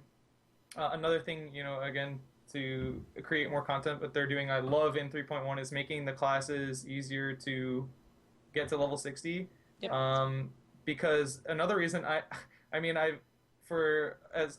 talk about as hard as I played the game, I only had one level 60 job, and thankfully I got the buy one get one free Arcanist special. Right. But literally I only leveled one, and I was, we were like on the last days of Floor 4 Savage, I had only one class level 60 because I just dreaded that experience. Right. I simply dreaded it, and so now that doesn't seem as painful, they don't like force you to go back to Northern Thanalan for level 50 to 51. I think that's a great improvement too. I'm sorry if that was like, No, off it's good. topic. No, that actually segues perfectly into our next topic, which is 3.1, and what changes they're bringing that can kind of help with the burnout overall. And so 3.1 itself is bringing in changes with the Beast Tribe quest, where you can bring in any class, I think at level 50, I guess, or above, and you can level those classes up, and the quest would adjust to whatever it is. So if you're a level 51, you have a level 51 quest. If you're a level 56, you have a level 56 quest. So you can just do Beast Tribe quest every day and gradually level up all of your different jobs. I love, MiLo, I'm going to make fun of you real quick. Go for it. I love your mechanical keyboard. Dude, I'm so sorry. I'm so quiet. I don't know how to mute my mic. It's okay. It's alright, it's alright. There's a button you can do right here. Oh, you did it. You did it. But yeah, I was like, I hear it. I know it's MiLo. Dude, that was It's like- fucking... Yo, you guys were talking about getting back into the game like a month or two ago. I would not see Savage for 4082 in chat talking about stat weights and be like, I have something to say. Like, I'm getting into it. This is good, but That's sorry, awesome. I'm sorry. No, it's fine. But I was just saying they're introducing new ways to level up stuff, and they're adding more EXP from the level 50 to 51 to 59 dungeons. They're adding EXP from the level 50 dungeons, which, like we said earlier, MiLo, it just doesn't make sense that they didn't do that from the beginning, to be completely honest with you. So, I mean, you could do Arm Veil all the way up to level 51, and that would be your dungeon choice. Right. I mean, That's kind of what we I did. actually like Aura Veil more than the average bear, I think. I do. I love it. I think it's great. I didn't have too much of a problem with it. But then, doing it for all of my level 50s to get to 51 kind of got old after a while. One thing they kind of took away though for leveling is what is that library? The Gurubu. How do you say the first The word? great something. Something The great the library. Screwball library? Yeah, something that the library dungeon, anyways. You used to be able to go in there at level 60 with unsynced gear. They got rid of that. Yeah. Yeah. It was broken. I think some people saw me leveling my bard in there, and how fast you get experience when you bring in like 210 level 60s to go Yeah. in there with you on your 59 class. It gets crushed. Yeah, they item level synced it to 150 now, so don't expect. I didn't even that think about anymore. that, to be honest with you. I just 59 assumed it was a level 59 No, sync. No, it's actually interesting because the books cast level 5 death, and that move can one shots level 60s, but it does nothing till level 59. So that's why that ability even exists in there in the first place. So you can still go in there at level 60. Your item level capped to 150. So which kind of makes more sense, or that like follows the regular pattern. I don't know why they had a dungeon where you could go in there unsynced gear and like just carry someone ridiculously and get the same amount of experience. Yeah. Well, I mean, the biggest thing I think that we've already talked about a few times because it's impossible to kind of avoid it, but airships being introduced into 3.1 is like the holy grail of not being burnt out, right? It's, hey, you have randomized content with randomized gear and randomized glamour. You can farm this and have fun with it as much as you want to. At least that's what we think. Right. And then we'll eventually get into it. Oh God, why I don't want to do another airship. I mean, your goals are going into it. I think is really important. Like if you're shooting for that one perfect 210 item that you probably will never see, that's for some people that might actually be a good goal. It's like I'm always trying to go in there to find that one perfect 210 item that I've still never seen yet. Other people might be going in there and hoping to get like all 210 really fast and then get kind of not enjoy the content or something like that.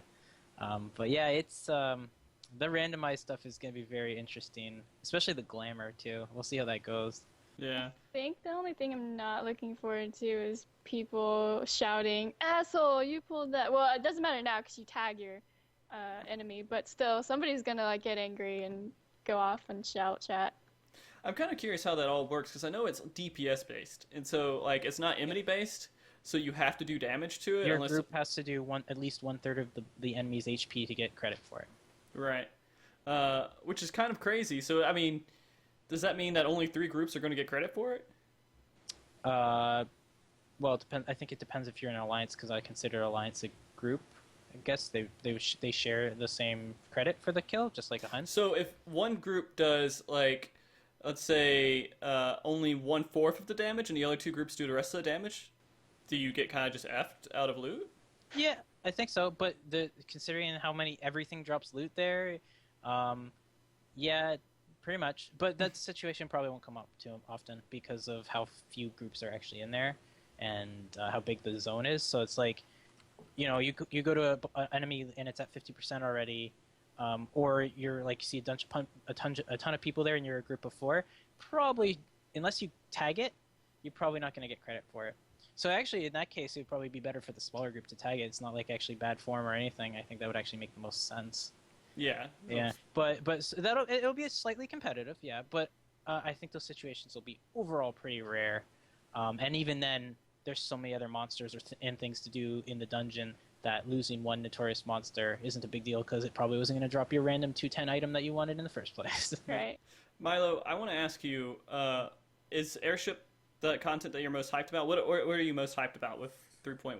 Ooh, that's a good question. I'm definitely excited about that because I'm a humongous fan of dungeon crawling RPGs. Tremendous fan of that genre. Right. And just because I know what can happen when you have randomly generated loot in terms of replay value. So that's going to be cool. Though, I mean, you guys are like explaining how it works, and I'm having a hard time like forming a visual on like how exactly it's going to work. So I'm just going to have to wait and see, I guess. Also, I mean, it's kind of confusing. It is. One thing, I'm sorry if you mentioned this just now, but so to do the hardest difficulty to get the 210, you cannot do that. No, you can get 210 from any of it. Okay, but so I could do that without like a dedicated group. I could do it in like. You just have less of a chance. Yeah, okay. You can queue up with like 2 to 24 people for any difficulty, and hard mode only gives you a higher chance at the better loot. And so they're regular, like they're the monsters. Like just to give you a quick overview, they're regular monsters, and they all have ranks on them, and they ranked 1 to 6. The regular monsters are really powerful. They're like kind of like B or A ranks just for the regular monsters, and they're all over the place, and they all drop a chest, and they have a chance for like minions and mounts and the random loot like that. And then there's also notorious monsters that spawn out randomly, and some of these notorious monsters will be like S ranks or harder than S ranks, and they'll have mechanics and everything you have to deal with, and you have to go out and explore them and find them. And the zone has weather apparently too, so you might see specific things only spawn in this dungeon once in a blue moon, and so you're gonna go in there and explore around. And it's like, whoa, what is this monster? I've never seen this monster before, kind of thing. And it's probably gonna drop the same randomized loot, or have the same randomized loot table, or it might have a special minion or mount to it. But you're gonna go in there and it's like, whoa, these mechanics, I've never seen these mechanics before. I can't even kill this monster, unfortunately, and I'm just gonna have to let it go. Or it's like, yeah, we actually killed that really rare monster. So it's like a little bit. It's very much about exploration. There are randomly generated chests throughout the world too. You can go out and find a chest and stuff like that. And Oh man. the other thing about it is that all the even if you get loot that you don't want, which is gonna happen the majority of the time, if you get it, you can trade it in for these Sky Pirate points. Apparently, you can use the Sky. I know you can use the Sky Pirate points for minions, mounts, and glamour, but you can also use it. From what I've heard from the Duty Commence video, you can use it to buy Materia 5. Which is a big Hey, thing. there it is. Yeah, which is a big thing for the next tier because you can meld Materia into your raiding gear. Yeah. Ooh, So let's that's go. the lasting appeal. So like I'm gonna be Super farming customized, yeah. like crazy to get as much Materia as I can, regardless of what's dropping. So yeah, I'm actually scheduled one day every week to go in and do these islands, and I'm sure at some level my group will enjoy it just because it's something we're doing together. But it's also progressing our group for the next tier because we need that materia, and we're not all super rich. So I actually like it better than selling stuff. I think it's gonna be more fun than selling stuff because the thing about selling stuff is I have to leave someone out of my group to do it, and that's particularly something I hate about selling, is that not all 8 of us can do it. So that's one of Right. the reasons. The main reason is materia. And just doing something with a full group of 8, and not to mention we can cap as a full group of 8 too if we want to. Now, so there's a lot of wins here for You me. get esoterics from that? Yep. You can do it's optional too. It says you don't even have to go and do stuff. So basically, they give you objectives. You have to complete 3 of them. If you complete 3 of them, you get esoterics. You don't even have to do Wow. objectives if you don't want it to. Dude, if they don't brick this, ooh, it sounds so good. It has an absurd Yeah. amount of potential, and this is just a new system too. So if it's Yeah. done well, they're gonna keep adding new islands that you can explore later on, like new giant zones. So, I mean, are you guys not worried at all that we're going to get into this content and we're so like, this is what we've been waiting for, this is the best thing, and then after a couple of weeks you've done it so much that you're just tired and you're like, why would I ever want to even think about this anymore? That's a realistic possibility. They might be. I think I am hyping it up a lot, but I'm also prepared for the worst case scenario. I think even at its worst case, I will still enjoy being able to do some content with my group of 8. That is like it's Not a randomized raid. to some extent. Yeah, that's not a raid. It's very casual. You can't just raid with your group all the time. You're just gonna end up being on edge and hating each other. It's like, oh, this is the guy that always screws up these types of mechanics, and it's like you don't really get to know them really well outside of raid, and they're like really nice people and enjoy kind of doing some very leisure content. For me, it's very important because as a raid leader, I need to turn that off a lot, right? Like it's like I'm a regular person, and it helped get some respect for me a little bit more because you got to play devil's advocate a lot. You have to be strict sometimes to keep people focused and to keep people respecting each other's time, and you can easily become the bad guy. And I know I can understand why anyone would think that of their raid leader, and this is a good way to kind of make raid leaders look a little bit more nice and it's like normal. Yeah. As long as you're going at it pretty casually, which I hope you are. Yeah. That's a good point. All right. So, Oh, potential is real. I like potential it. is I mean, definitely it addresses so many of the issues we talked about tonight about player burnout and why people could have gotten bored of patch 3.0. Yeah, so- All right, Yeah. let's go. so Kerr, I know your main focus is Lords of Verminion. Mm-hmm. So what do you think about airships? Are you even like, oh, that's cool, or are you just, it's something I might try later? No, it is pretty cool. I guess just the chance of getting a stat that I kind of am going for. And just Yeah. like I didn't know Materia 5s, we can get those. So that's kind of neat to me as well. I really Yeah. hope I'm not wrong about that. I'm pretty sure that's what they said. If it's not that, then it has to be from Spirit. Well, I know you can Spirit Bind. They've said it, but I really hope that they said you could buy Materia 5. So I hope they weren't. I hope Yeah. they weren't wrong, and I hope I'm not wrong because that's a really important aspect of it for me. Even if it's not there, just farming the 210 gear would probably still be fun, and the exploratory. I want to see those notorious monsters. That's gonna be awesome. Because Okay. Materia 5s are really ridiculous to get right now. Yeah. Yeah, and they need to be more accessible for what they're planning to do in 3.2. Right. MiLo. Yes. So, I know you guys aren't really that interested in Lords of Verminion, and there's a lot of heat going into that whole concept of, hey, they spent money and energy developing a mini game for the game. That, oh, well, they should have just put relics out sooner, or they should have just done something raid content wise sooner. Do you think what they did was a good decision to help Burnout, or a bad decision?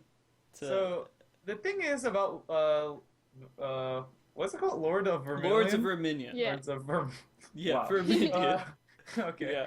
Yeah. Here's the thing. Like, I don't know really what to make of it, especially when there was like a 32-page like instruction manual on like the rules. I just skipped that, honestly. I looked at the pictures. I said, okay. Right. Here's the thing. Like, it's like we talked about with Chocobo Racing. In theory, Chocobo Racing had the potential to be like really great, repeatable content that would be fantastic. You know, level up your Chocobos, breeding, the whole thing. The problem is, it just wasn't fun. Like, it was so clunky. It felt like, I don't know, dude. It felt like playing Laggy Mario Kart, but like yeah. really drunk. But not to the point where you're drunk, where you're like, yeah, I'm drunk, I'm hanging out with the boys. It was to the point where it's like, I might actually have to go to the hospital.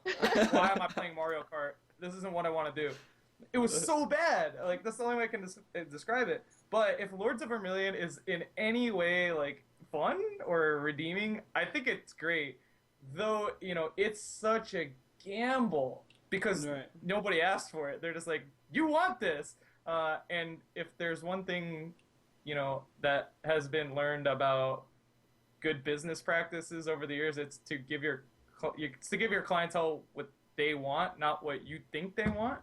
So it's a huge gamble by them to just YOLO this Pokemon minigame, but I hope it's going to work. I really hope so, because I got burned so hard on Chocobo Racing.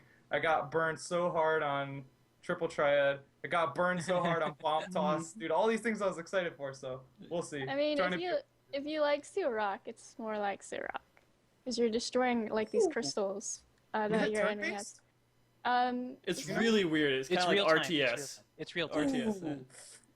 Alright, hopefully it works though, because I mean it won't be like as real time as Chocobo Racing, I hope. Where, no, like... it's real time as in like a very much simpler version, but like more like kind of like a StarCraft kind of thing. Like you're controlling 20 minions at the same time. No like way. you send out these minions and you tell them to go do stuff. Yeah, you're to controlling. Sort of, because you have objectives. Hey, I want to go destroy this crystal. It's like a real-time Wait, it's like an RTS sort of thing? Yeah, it's kind of like an RTS. Yeah, kind of like very similar to like. Okay, again, very much simpler, but like again, like StarCraft, Warcraft. Right. Yeah.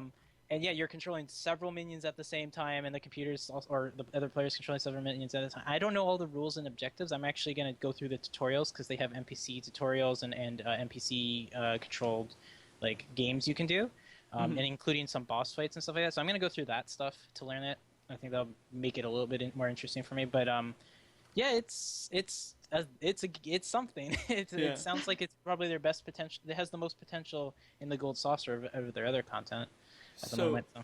Kurt, being the oddball out, kind of with wanting that game, I'm excited for it as something I could do over the weekend after I'm done doing all the other content.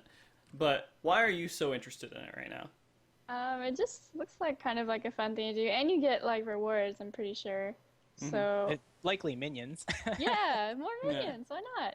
So I mean, is it just because it's something different than what you have been doing with raiding and everything else, or? Yeah, I think so, and it's also like more RNG based, maybe, because like with Triple Triad and Chocobo Racing, you were in control. Like, so if you failed, that was on you partially. So with this one, it's less so that way, I guess. You're actually right about that in the sense that I think there's some method of summoning particular minions out, and you can be reactive of your other opponent's strategy or which minions you use, because there's a weakness system. Right. And some minions are weak to other minions. So it is unlike Triple Triad, where it's like, here's the deck I'm going to use, and you can only be so reactive, and you're only reactive pretty much based by the rules. Or if you already know the cards of the NPC, if you're playing an NPC. But if you're not playing a real player, you can't be so reactive with it. In this game, yes, there is a more strategy, and you can be more reactive to what they're doing at the moment of the game going on. Yeah. And it's like, I'm not sure how it would work on the board, but I'm guessing that the minions are a little bit more random too, like with which enemy you'll attack. I don't know how that works. but Well, I if you didn't see controls for you mean it. for NPCs or for other For players? Which means say- like the minion on minion, like your minions versus my minions. Which ones are Yeah. attacking? I think which they all ones? get like one special ability. They do. They all have a special ability, it seems like. And again, if it's anything like an RTS, it's basically likely they have some base AI, and you can. The better you are at micromanaging each one individually, the better you will be at the game. So that's where the skill comes in. But yes, they do have. I think they do have some base UI, or not UI, AI that comes with it. Yeah, I mean, it's going to be interesting. Well, I think one of the most interesting things is that they're introducing a rating MSR, or what do you call it, MRS system. MMR Match rating. Yeah. Yeah. They're And doing that for yeah, this game? Yep. They're doing it. Wow, yo, kids, this is why you This read is the where they're patch testing notes. it out. This is Yeah, where they're and testing it out. instanced tournaments. So basically, you're fighting people that are your same rating. And well, the tournaments, I think you fight other people. Just you do like a certain amount of matches or something. You fight them, but you don't get to choose who you're fighting. I'm hoping that's how they do it. But they match you up with your MRS with other players. So if you have a high MRS, you're not fighting these weak guys. You're fighting the guys that are really good at Lords of Dominion. Wow. Man, if they don't screw this up, it could be amazing. I really think so. And it's a good 1v1 outlet too. This- So This is like I kind of was saying. This is the content that I'm going in blind with purposely because it's like I have neutral expectations for it. It's like if it's good, it'll be out of the blue for me, and it's like whoa, that's a bonus. yeah.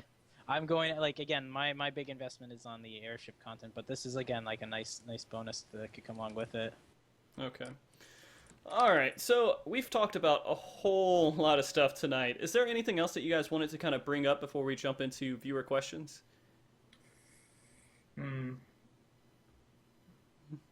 I think we covered a good bit of it. Yeah. Yes. Yeah. Did you guys One see thing- like the potion changes? Oh yeah. Someone mentioned that. I mean, I didn't know what to make of it. I saw it. I was like, oh, okay. And I just went past. What does the potion could you give changes the mean? cliff notes? Yeah. They're useful again. They're useful again. They're like X pots similar and stuff. Well, yeah, It will help, I yeah. wouldn't say potions. Right. HP potions have never been that great, but they're very similar to. Now we don't know the stats on the new ones, but even the old ones are at least good for machinist or bard if you ever need it. So it's good. They're actually a little bit more useful, and the new ones are probably even better. So should feel similar to what it did in 2.0. Which is a good thing. I think that's a nice option to have. You either can use your stat pot for damage, or you can use the resource pot. Depending on your group strategy or anything that's coming up, or even just a mistake that happens. It's nice to have that variety. So it's good to have it back. Okay. That's all it is they just kind of fixed it and it's back to what it was before 3.0. All right. Well, let's jump into these viewer questions and kind of knock some of these out here, because I haven't taken a look. I don't know what the viewer questions. Whew. It's not the worst. Okay. So I'm gonna knock a few of these questions out here, and we'll try to. One person can kind of answer them at one time, so we can kind of speed it up a little bit because we are at 2 hours already. So, Key Blade, or it's actually Key BLXDE. So I don't know how I would pronounce that. KeyBlexD. How long do you guys think this content will keep players occupied and interested until people start to get burned out again? And MiLo, do you want to answer that? Sure. That's a really hard question to ask. I think of all the patches, it seems this one is very much geared toward longevity in terms of the content. I think obviously every patch is fundamentally is that, but based on a lot of the details we talked about, about replayability and random variables, which gives replayability. I think it can go the distance. And again, as something we mentioned earlier, what's more is that I don't think it's really acceptable to wait 5 months again. I hope. Well, and another good thing is that they've already announced that they're going to have a 0.5 patch, which is great. Right. So the content theoretically doesn't have to last too long. I mean, you would love if it lasted longer than patch 2.15.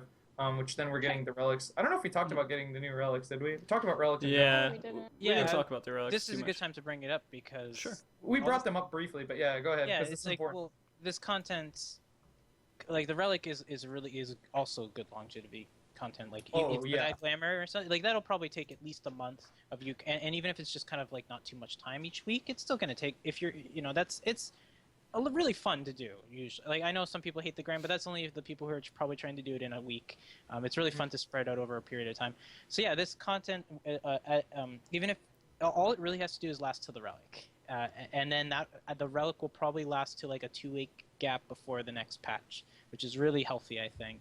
So that's really awesome that that the relic's not too far away and we're gonna be getting it. So let's not forget about the relic. And as far as this content goes, despite like my expectations are, yes, I'll probably be doing this the full 3 months and enjoying it all the way through. But that's just my own personal opinion. Regardless, this will probably be the best in between raid tier patch we've ever had for something to do and long term. It's going to have the most lasting appeal compared to anything we've ever done before. Mm-hmm. So, and I even said that to my group. It's like, no, we're not going to be doing Second Coil of Bahamut Savage, and we're not going to be doing like all this other stuff that's kind of like, I guess that's really the only thing to do, or pony farming and stuff like that. No, we're going to be doing this content for a longer period of time, and it's going to be new, and it's going to feel fresh for a longer period of time as well. So, I think it will be one of one of the best in between patches that we've ever had before. I'm fairly confident about that, at least. Whether or not that's sufficient, we'll see, but it'll be the best, I think. Okay. There's so many things, like to add to what Kerr mentioned in the beginning of the show about I feel the exact same sentiment about expert roulette. It's not even a roulette. It should just be called expert coin toss. Like, it's a joke. Yeah. But just adding 2 more options to that, it's like one of those sort of Oh, you're gonna be so meta depressed. enhancements. It's like not directly like, MiLo. this content's gonna be awesome. I can't wait to run the shit out of these new dungeons. But it's like when you do expert roulette now, it'll be like expert not Milo. You're gonna be a little bit depressed here. Yeah. So Don't no. expert roulette's gonna be the 2 new dungeons. No. And then they're gonna have a level 60 dungeon roulette, which is gonna be the other 2 old dungeons. Don't lie to me. I'm not Hold lying. on, wait, hold on, chat, help me out here. Chat, So help me out. there's gonna be multiple roulettes. There's gonna be a level 50 one. It's the bridge right now. No. It's Are you serious? Okay, but yeah. in Square Enix's defense, it's probably for the best because there's two negative aspects of both things. Yes, now we have less variety, but also, you get the new expert roulette, you unlock those 2 new dungeons, and you keep getting Never Rape. Would you really be happy with that situation? Like, you could still keep getting the old dungeons with the new roulette. So at least this way, it's impossible to get the old dungeons again. And also having another roulette's not so bad. You're probably likely to do both. So I don't know. Like law has like you can dump all your law on crafting items now too. So it's not like it's so bad to get law from the other roulette. So I think I think this is a good. I think this is just as good, and both things have negative parts. But I don't know. You probably have a different opinion about that. But Over it. Whatever. The good thing is there's a lot of other There's stuff 2 to new do dungeons, that- right? And yeah. alternate ways to get esoterics. I tell you, you're gonna you get it the way you want, and you're just gonna get nothing but Never Reap is what will happen. Yeah. Totally Nether Reap. If you have the choice of all 4 at once, Nether Reap. That's what it's like. You just can't get out of it. I don't. Damn. I wish. Damn. Oh. Okay. Much like knockback digititis, it's glad that you guys told me this now, as opposed to like the actual duty finder, and I'm like, let's get it. Well, I mean, then you're still glad you guys- experiencing the 2 new. You're gonna have a you good can week. keep doing A that. good Sure. week of A it. good week. It's gonna be a good week. Yeah. All right. So we have another question from Xanther here. And he asked, A3S dumped a lot on raid groups and FCs, but what exactly do you guys think that most raid groups died because of A3S, or was it something else? And I'm kind of reforming his question a little bit. Do you think it was really the player's mentality going into A3S, or the fight itself was something that would just kill groups no matter what? I think some of this goes back to a lot of what Ark said, with like people thinking they're really good, right? So you just cleared A1 and A2. Why can't you beat this 1-turn A3 Savage? And I think it's just people thinking that they're way better than they really are, not really learning their class quite yet. For us too, we did kind of experience something like that. Like, I don't want to say too much, but Right. One of our members probably wasn't playing his class very well, and so we had to replace him, and doing that one replacement actually made us progress after like 2 or 3 months of not progressing on A3 Savage. So, you know, it kind of makes you It's rough. reevaluate your group. So there is a lot of things when you're raiding a lead, especially when it's people you haven't been raiding with for a while, and it's someone that you've been raiding with for a few months even. Every once in a while, you're gonna have to say, "Hey, I gotta beat a bad guy and tell this one guy he's not good. He just isn't playing well, and the rest of the group is gonna die unless if I get rid of him and get someone else in there." And it sucks because the guy's not a bad guy, but my group wants to clear stuff. That's the reason they're in the group. And so I have to do something that helps progression. If there's something that we're hitting a wall and there's one guy that we can see is causing a lot of the reasoning for us hitting that wall, then I have to just try to switch it out. And it's been the best decision so far. We've had really high morale within the group afterwards.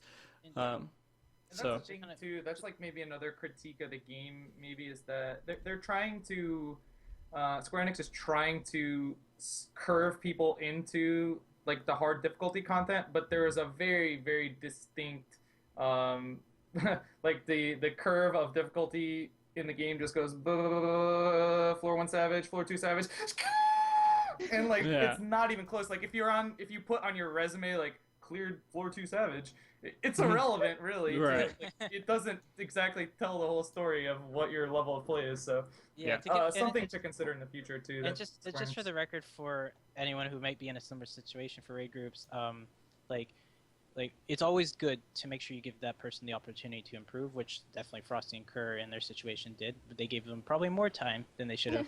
Yeah. But you know, work with the players too, because sometimes it's just they're playing like it's 2.0 and they don't realize that things have changed quite a bit. And sometimes it's just kind of telling them, and you'll see like a massive change. It's as long as you see progression going towards the right direction. If you see them staying still for a very long period of time, or even regressing as time goes on because they get more lazy, right.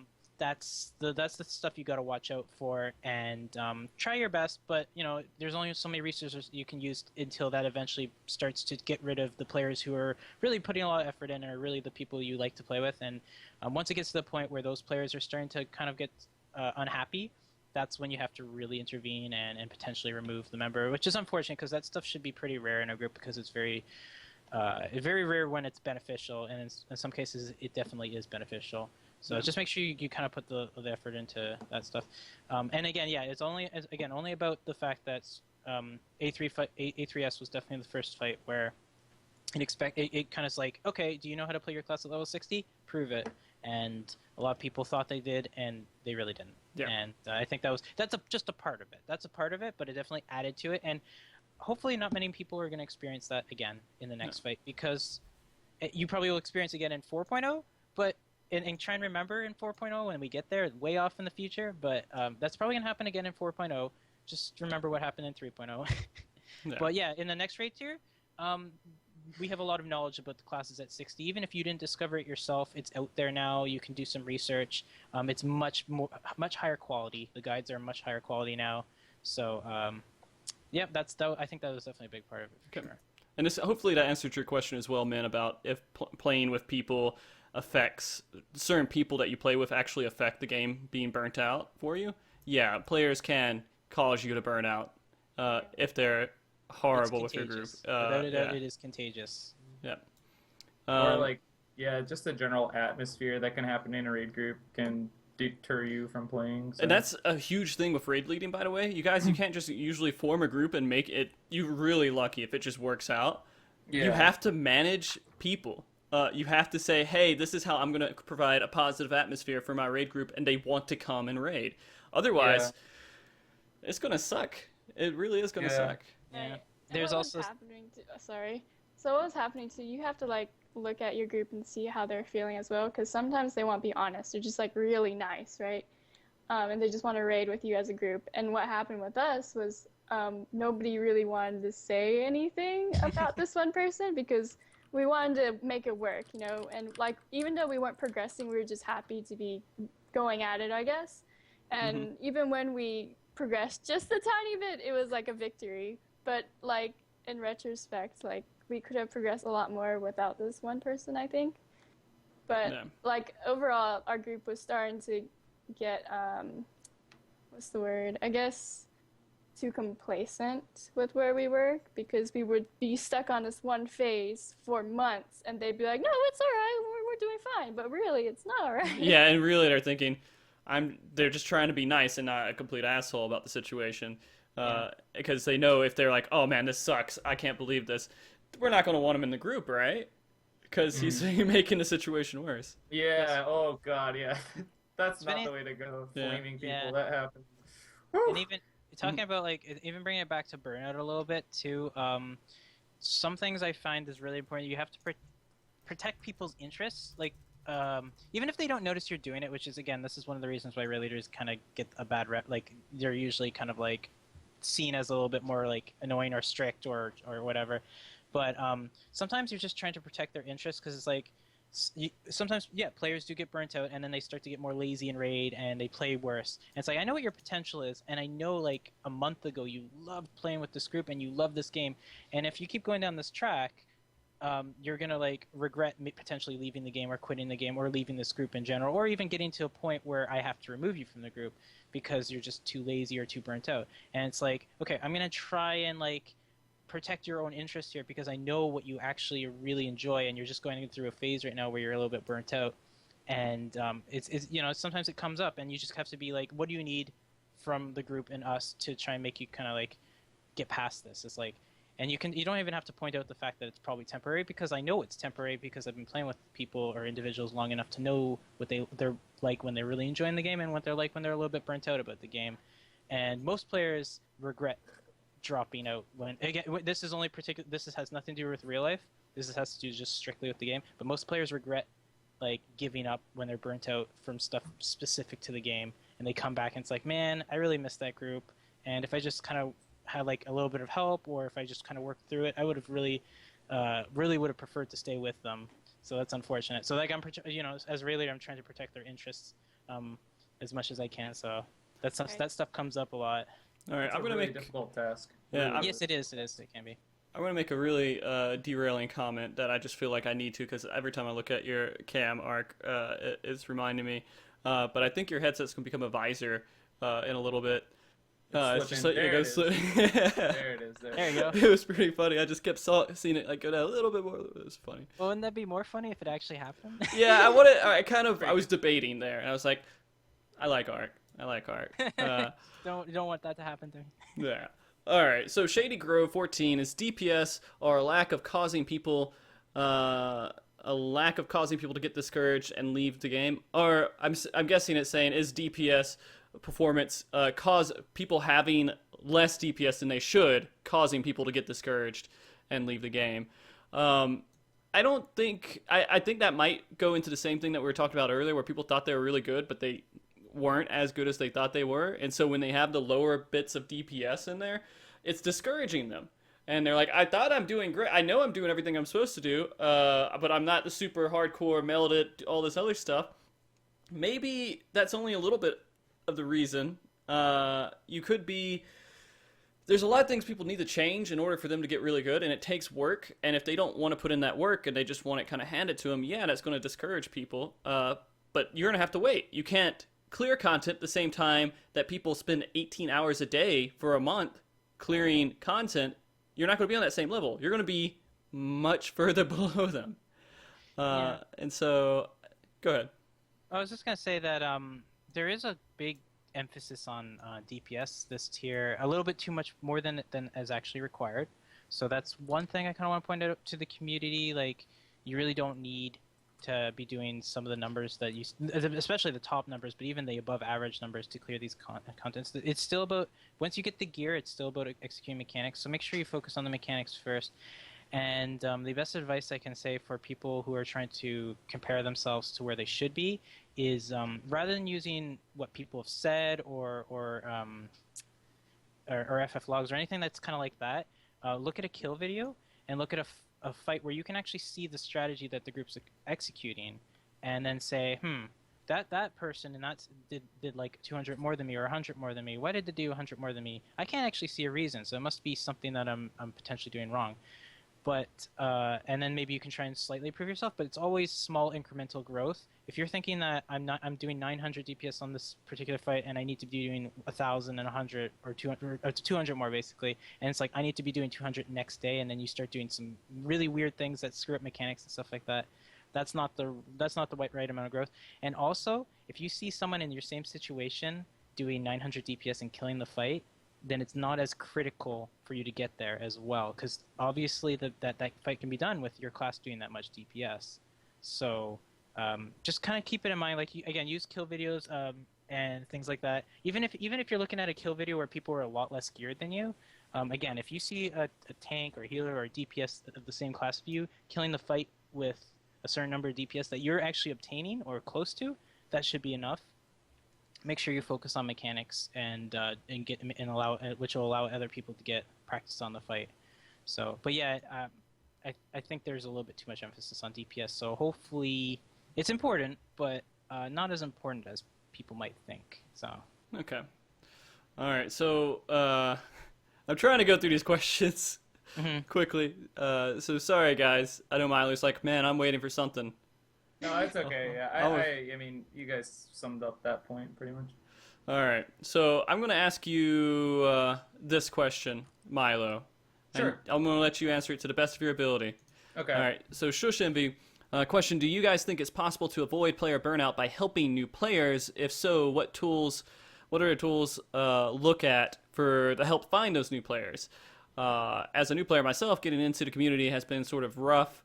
I've joined Facebook groups and stuff, and I love to go where the hardcore people are at and, get their help experiencing it for the first time. Does it feel like I ask too much by trying to ask players that might be burnt out to do content that is brand new to me? Most of the time, I stop asking after the first or second time. Okay, this is an interesting topic. To address the first part, would it prevent player burnout if they help new players? I mean, that is completely a case-by-case basis. The person in question, the experienced player in question, has to want to do it. It kind of pertains to something in my personal life is for my university, for my bachelor's degree, you have to take a course where the entire course is you have to do a community service group project. And I had a problem with it because it was... for me, doing any sort of community service, which I think is in this case, in the context of the game, wanting to just help a new player just for the sole end result of helping them. That's it. It has to come from within you internally. And so, I mean, it's an interesting point, actually. But as to why, they mentioned that they would ask people or feel hesitant about asking people. This is just kind of a theory I have. I don't know if it's getting too out of control, but I really think that online games and actually society in general is moving in a direction where people are becoming more and more disconnected and isolated in general. Because when I used to play Final Fantasy XI, that game came out when I was 13, so I was an idiot, dude. I couldn't even type. That game taught me how to type at double-digit words per minute. I'm not even lying. Same here. Yeah, and so back in the day in that game, and this isn't even too long ago, people just helped each other. People asked questions, and there were a lot of people who helped me just because I asked for help. And I think, I don't know if this is getting too out of bounds, but I really think that society and online gaming is just moving away from that sort of thing. For example, a lot of modern day MMOs sort of force experienced players to help newer players via high level roulette or story mode roulette. It's the game forces you to help them, but it goes back to my original point about it not being the community service not coming from within you. It's an outside source telling you have to do it. And then you don't form those personal bonds by having to talk to someone. A lot of times, I think new players who are in the story mode roulette or high level roulette get flamed if they don't know what to do because it's their first time. Right. It's a really interesting question, actually. It's something I probably want to think more about. Well, I mean, I think right now, for a lot of people who are past that point with A3 and A4, or even just A3, if you've passed A3, you have an outlet. You can say, all right, I will join these progression A3 groups and try to help them clear it. And that gives you something to do, and it's actually fun. And actually, we were doing some pickup players on Sunday, and there was one of our friends, Blizana, his raid group pretty much said, hey, if you need any of our members at any point to fill any spot in your progression runs, let us know. They're bored and looking for something to do. And so now they're all like excited. They're like, oh man, I would love to go into your group and try to help you progress through it, because they already know the fight and they're helping some other people do something that they enjoy doing, and they're not enjoying A4 right now. And so why not? And so I think that it is a good outlet for people who want to do it, though. I mean, again, you would have to want to do it. Like I used to I even did it to where I would create party finders. And I'm like, T9 progression party finder. I've cleared it tons of times. But I was just trying to get people to go in there and progress through it, because I wanted to just do it for some reason. It was some kind of achievement if I could get random people through it. And people wouldn't always have them up there. I would always look for progression. I love looking for progression groups and then joining them and just seeing what I can do to help them get through it. But that's just, it's fun every once in a while. It's funny you mentioned that, yeah, because when you framed this question, I assumed it was in the context of someone who's like super new, like just. Oh yeah, he's new. But in the context you're speaking about, it actually makes a lot more sense. I can recall back when the one chest in Final Coil Bahamut came out, like where you could help people and they would get one chest. Like I randomly just jumped on, again, like we said, an off class, a job I never got to play in raid, and helped some dudes on turn 12 for like an hour or so, and they learned a little bit and it was fun. And that's actually something that a lot of people do. Now that I'm thinking about this more in the high level sense, where people, I mean, it's a common thing. It's kind of like tongue in cheek. People call them like trap groups, where they join a group that's destined to fail, essentially. They do it in kind of a not such a positive light, but it's like terror finder. You know, ultimately you wouldn't do it if like it was like excruciatingly like unfun. You just like wouldn't do it. So I mean, indirectly people do this. But you know, I think there is maybe a gap where low level new players could use a little bit more help. The whole first like 50 levels at least are completely not interactive with other players. You're just going in and doing stuff. You don't need anyone. You just do random queued up stuff and you make it work. You don't have to know anyone. You don't have to care about anyone else. You just go through and you do it. The struggle really happens, I think, at end game. Everything else is a single player game to me, all the way up to 60. Yeah. But that's just what I've seen so far, and I think that's just how the game is kind of formed. All right. Let's keep pushing. There's some of these questions that we've actually already discussed, so I might skip them, and I'm very sorry for the people who asked those questions. They're really good questions. I just feel like you won't get that much out of it if we ask it. But you know, let's go through it real quick. Skuro, what type of battle systems or game content would you like to see in the game that you believe would prolong the content and not cause burnout? We've kind of discussed that, and we think it's mainly airships, right? And that's kind of the thing. And the subclasses. I want some kind of specialization system. All right, Ark. Yeah. All right. More like RNG stuff, I guess, just in general. Yeah, Diablo. Always the right answer. Philcom, question: does the panel think that burnout is a natural or good thing that maybe shouldn't be prevented? Do you guys think that it? I mean, from a business stance, burnout is something. No, you don't want people to be burnt out. You want to give them reason, and that's the reason why there's caps on things. Because you're like, you have to come in and pay this many subscriptions to get to that point. Because if you didn't have caps, people would kill themselves on all the content and be like, I'm done. I don't need to do anything else with this game.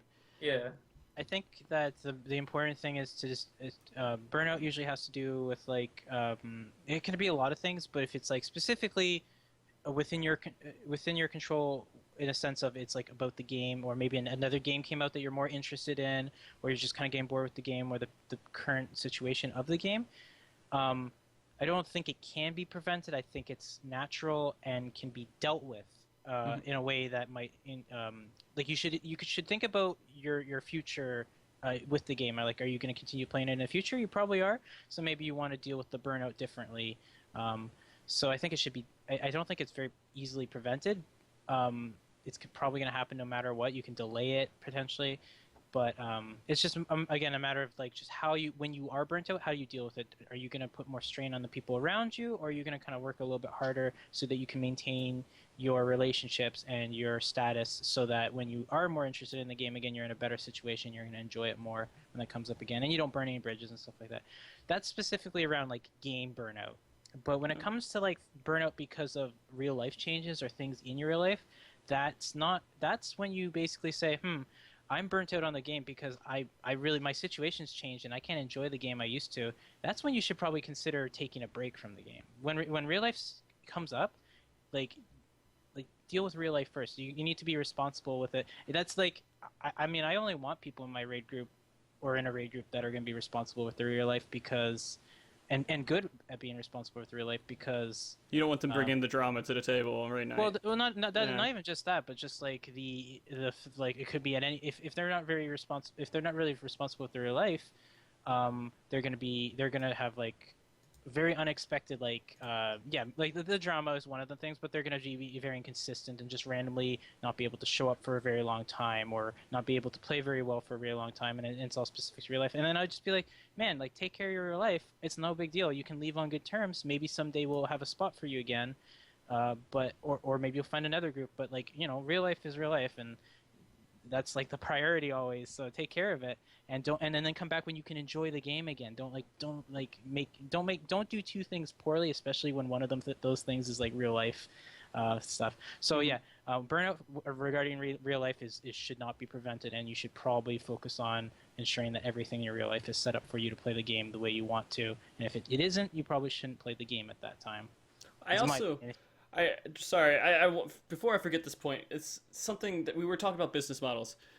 Another good point about burnout and everything else in this game is that the game, a good business model for an MMO, is to not have everything to be able to be accomplished. Right. And to make it difficult for everything to be accomplished, because it gives you endless content. And so, in the game... I want to just for everyone listening, a distinction where you're saying Frosty means for pay-to-play game, right? You're talking subscription model game. Because for free-to-play games, it's actually completely different.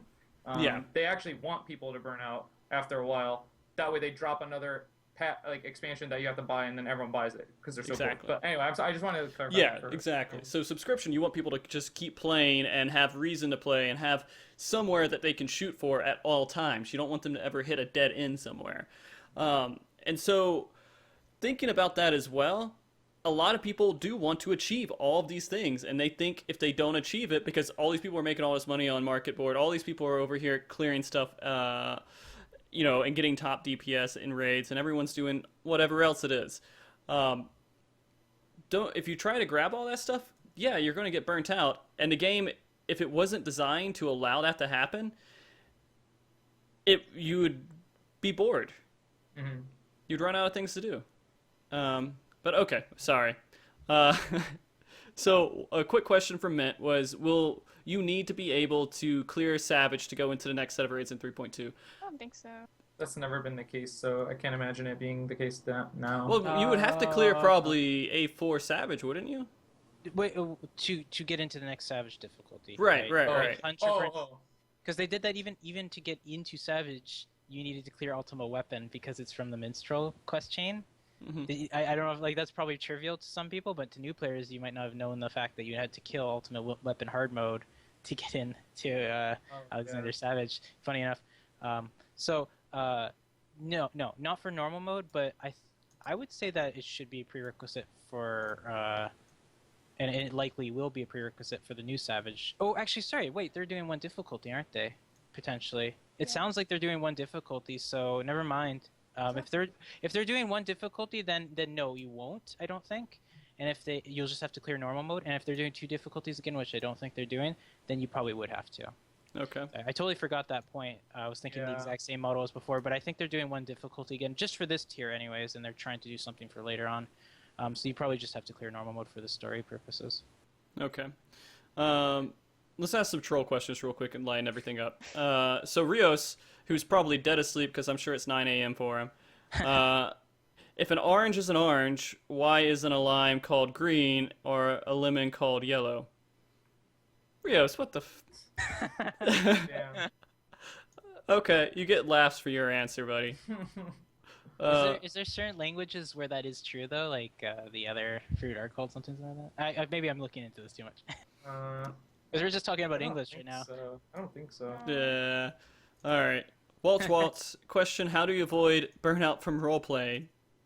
Well, I'm not qualified to speak same on that. here, unfortunately.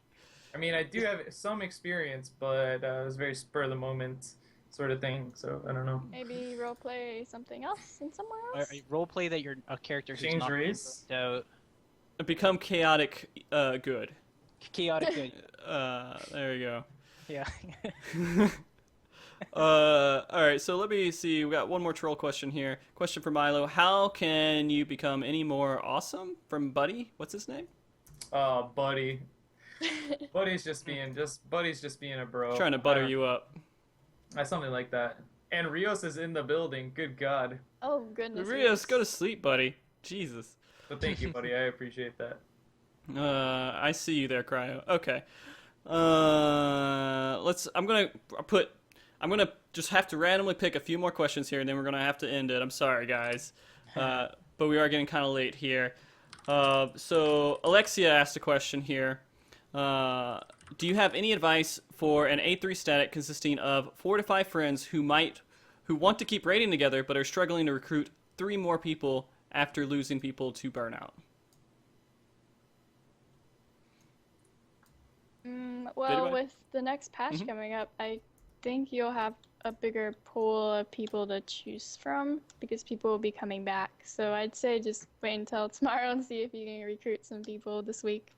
Yeah, I agree with that, and I don't know the entire situation, but depending, like, I'm just gonna assume that either you're mid-core or casual at this point.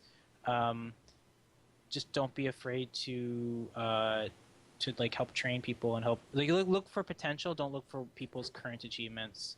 If you're struggling to recruit, it's very unlikely that you'll find 3 experienced players on the fight and get back to where you were before.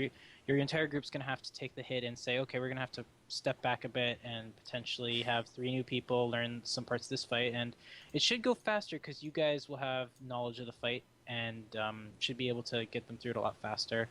So, but yeah, just you might have to take a step back and just take some players without experience.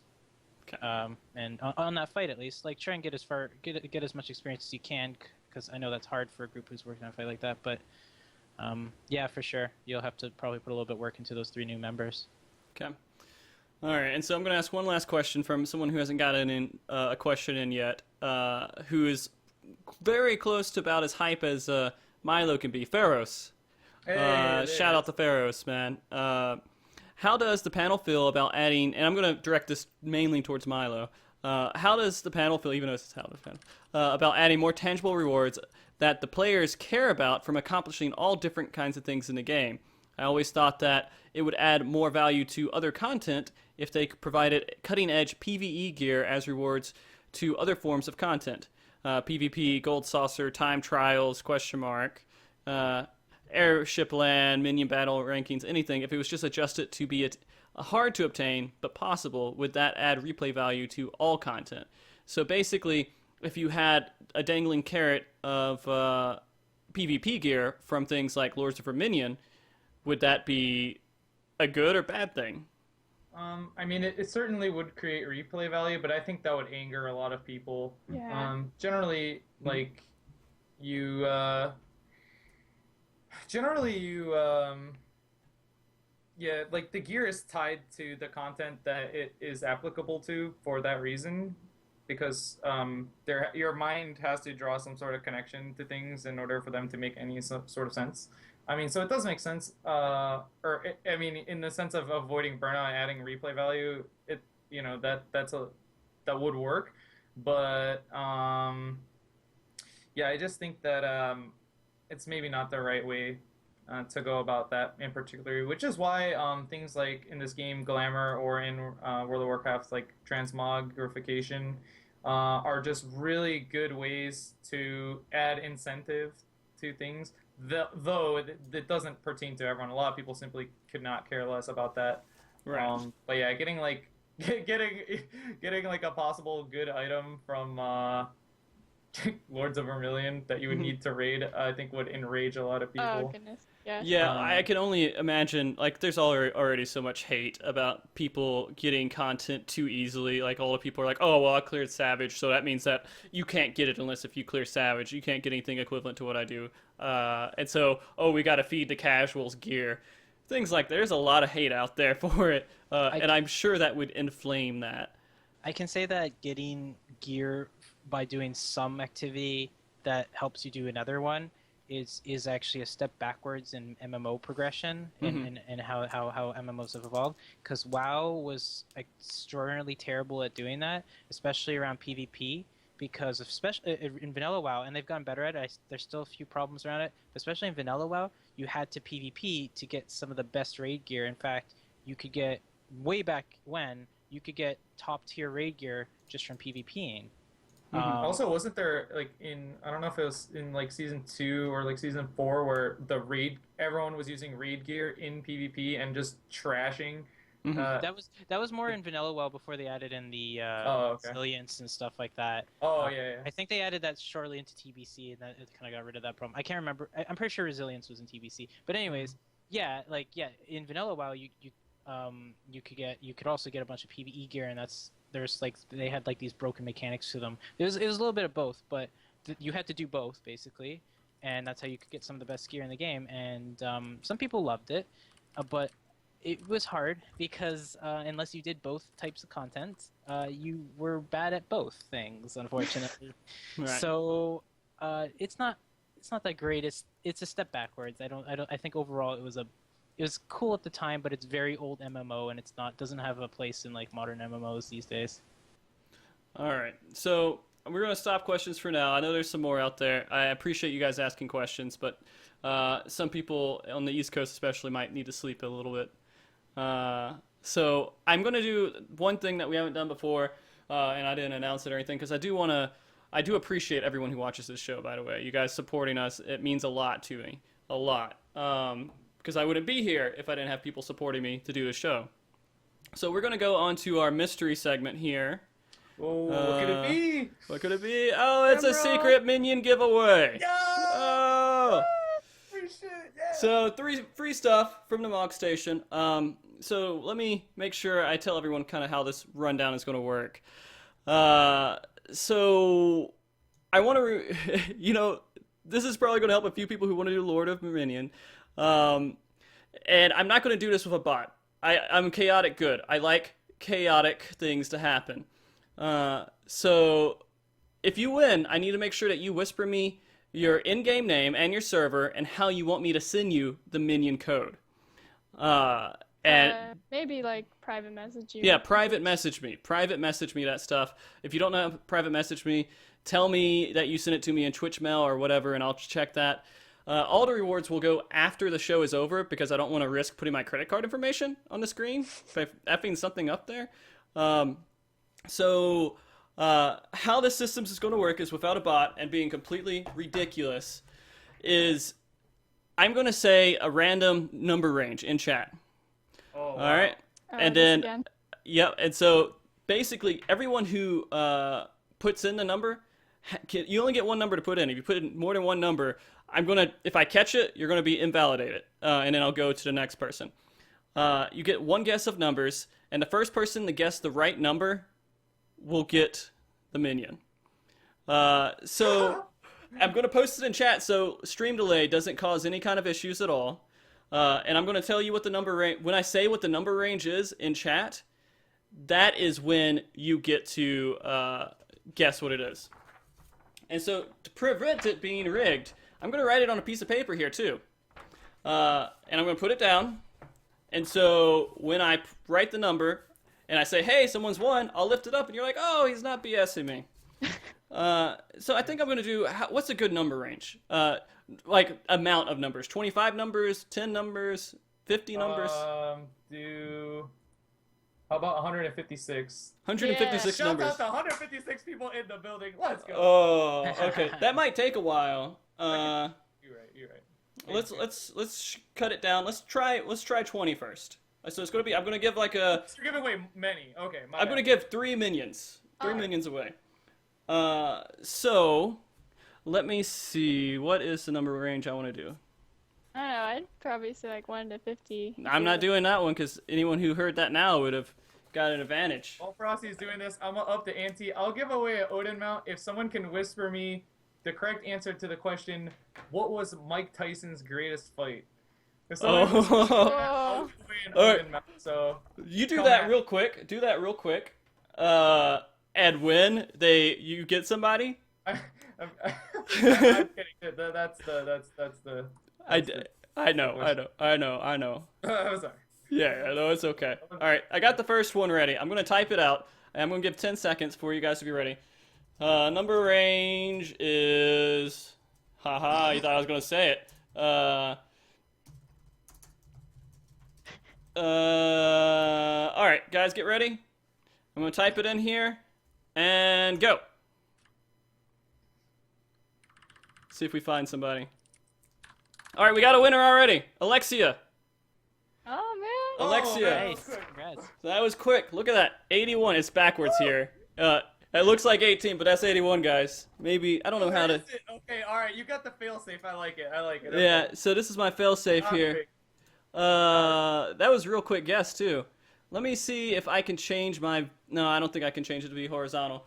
Alexia, you are the winner. Alexia... Alright, so whisper me your... Actually, it's going to show up on the chat. Don't whisper it to me. I forgot. I have the chat on the stream. So you might want to message me in the stream. Message me in Twitch, like the Twitch messages or whatever. Your server name, your character name, and where you want me to send that to. Alright, so that's the first one. I'll wait on your message here, Alexia, and if you don't give me that information and I can't validate it before the end of the show, it's going to go to someone else. So you better go ahead and send that to me over Twitch messages as soon as you can. Or you know what? You can email me on Frosty FFXIV if you want to at gmail.com. Or if Philly had a good idea, just whisper me. Oh yeah, Whisper Kerr. That's a good idea too. Whisper Kerr. So we're going to do another one. I'm going to try to do a bigger range this time. And see how this works. And the number is... Oh, also tell him what minion you want. Oh yeah, tell me what menu you want. Let me put that on the screen. I actually got a screenshot of that too. Let's see, it's not there. There it is. So minions, and it's going to take up the screen for just a second. These are the minions you get to choose from. Tell me which minion you want. And you can send it to Kerr. Kerr will be able to handle that all too. And just verify it for me, Kerr, if you don't mind, just on Lodestone and everything. Sure. And I have a new number that I'm going to put down. And it's going to show up backwards on the stream again. You guys get ready for it. Let's see. The number range is da-da-da-da. And... Alright. And I'm going to give it a couple seconds here. Tell me when, MiLo. Tell me when to hit enter. Hit it! Alright, I hit it. What? Oh.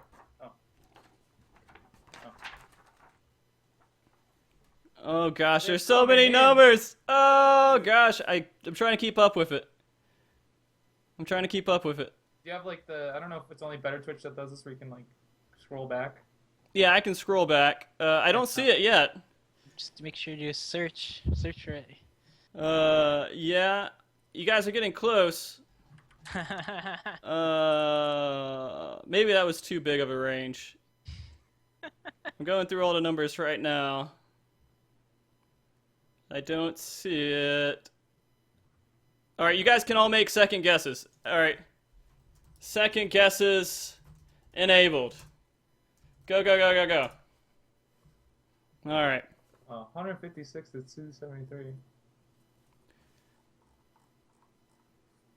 Oh my gosh, yeah. You guys are dodging all around it. What are you doing? It's gonna present itself. I enjoy the people who are going right outside of the range of it. Yeah. Let's see if I can find them. And if I mess this up, I'm sorry, guys, but it's gonna happen. Gosh, how do you guys not get this number? Wow, mean much? Come on, you guys could do it. It's so obvious if you really think about it. It's so obvious, guys. I mean, I can't believe no one's gotten it, and I feel bad if someone has said and somehow I haven't been able to catch it. I'll try and double check. yeah. Wait, Yeah. what even is it? Is it posted in Skype? How do I know? I haven't posted it to you guys yet. I could probably post it in Skype, and that might be. It's okay. I can scroll back. Yeah, I'm scrolling. You can search on the pop-up the text. I don't know how long it saves text. Let's see here. Oh, actually, it doesn't go that far back. Ooh. Oh my Just gosh. put it in your notes. Yeah, let me go ahead and put it in my notes here. Put at the very, very, very, very bottom. There you go. Don't tell anyone that number, guys. Okay. Where is it? It's at the very bottom of the notes. Oh, okay. You know, I feel like I saw that number. If you can find it, I didn't see it. Pillows. Yeah, I've There's seen a whole definitely bunch of someone- close. There's definitely someone who's put it. I just can't Oh, get the name so 'cause oh my god, dude. Oh. dang it. I can't see it anyway. Um, Okay, Bjorn. Bjorn? Yeah, Bjorn. He just got it. All right. No, Bjorn? wait. Well, okay. That's the first one I saw. The All right. person. Yeah, Bjorn is correct. Yeah. All right, 233. I will. I feel All like right, I someone saw it won. earlier. I but- saw where Bjorn did. Did you see where Bjorn did 234 and no, he did like 232 and 234 or something like that. Oh gosh, like it was all over, like right next to it. I saw so many 232s and so many 234s, but no 233s. Wait, did Element actually say it? We I have a didn't- dispute.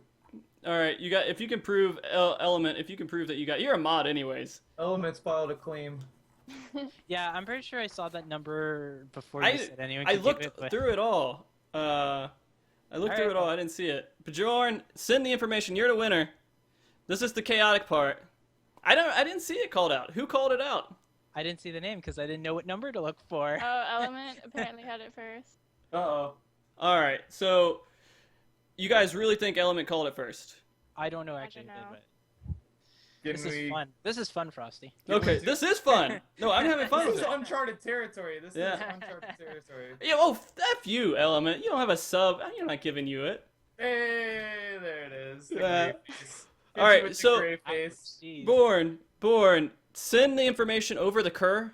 Kerr, did you get, Yeah, I got Alexis? Alexia's. All right, whisper Kerr the information, Born, and then we will give you a minion, and tell him what minion you want as well. All right, we got one more that I'm going to give away, guys. And I'm going to shorten the range. Yeah. And you guys get one guess with this one. Completely one guess.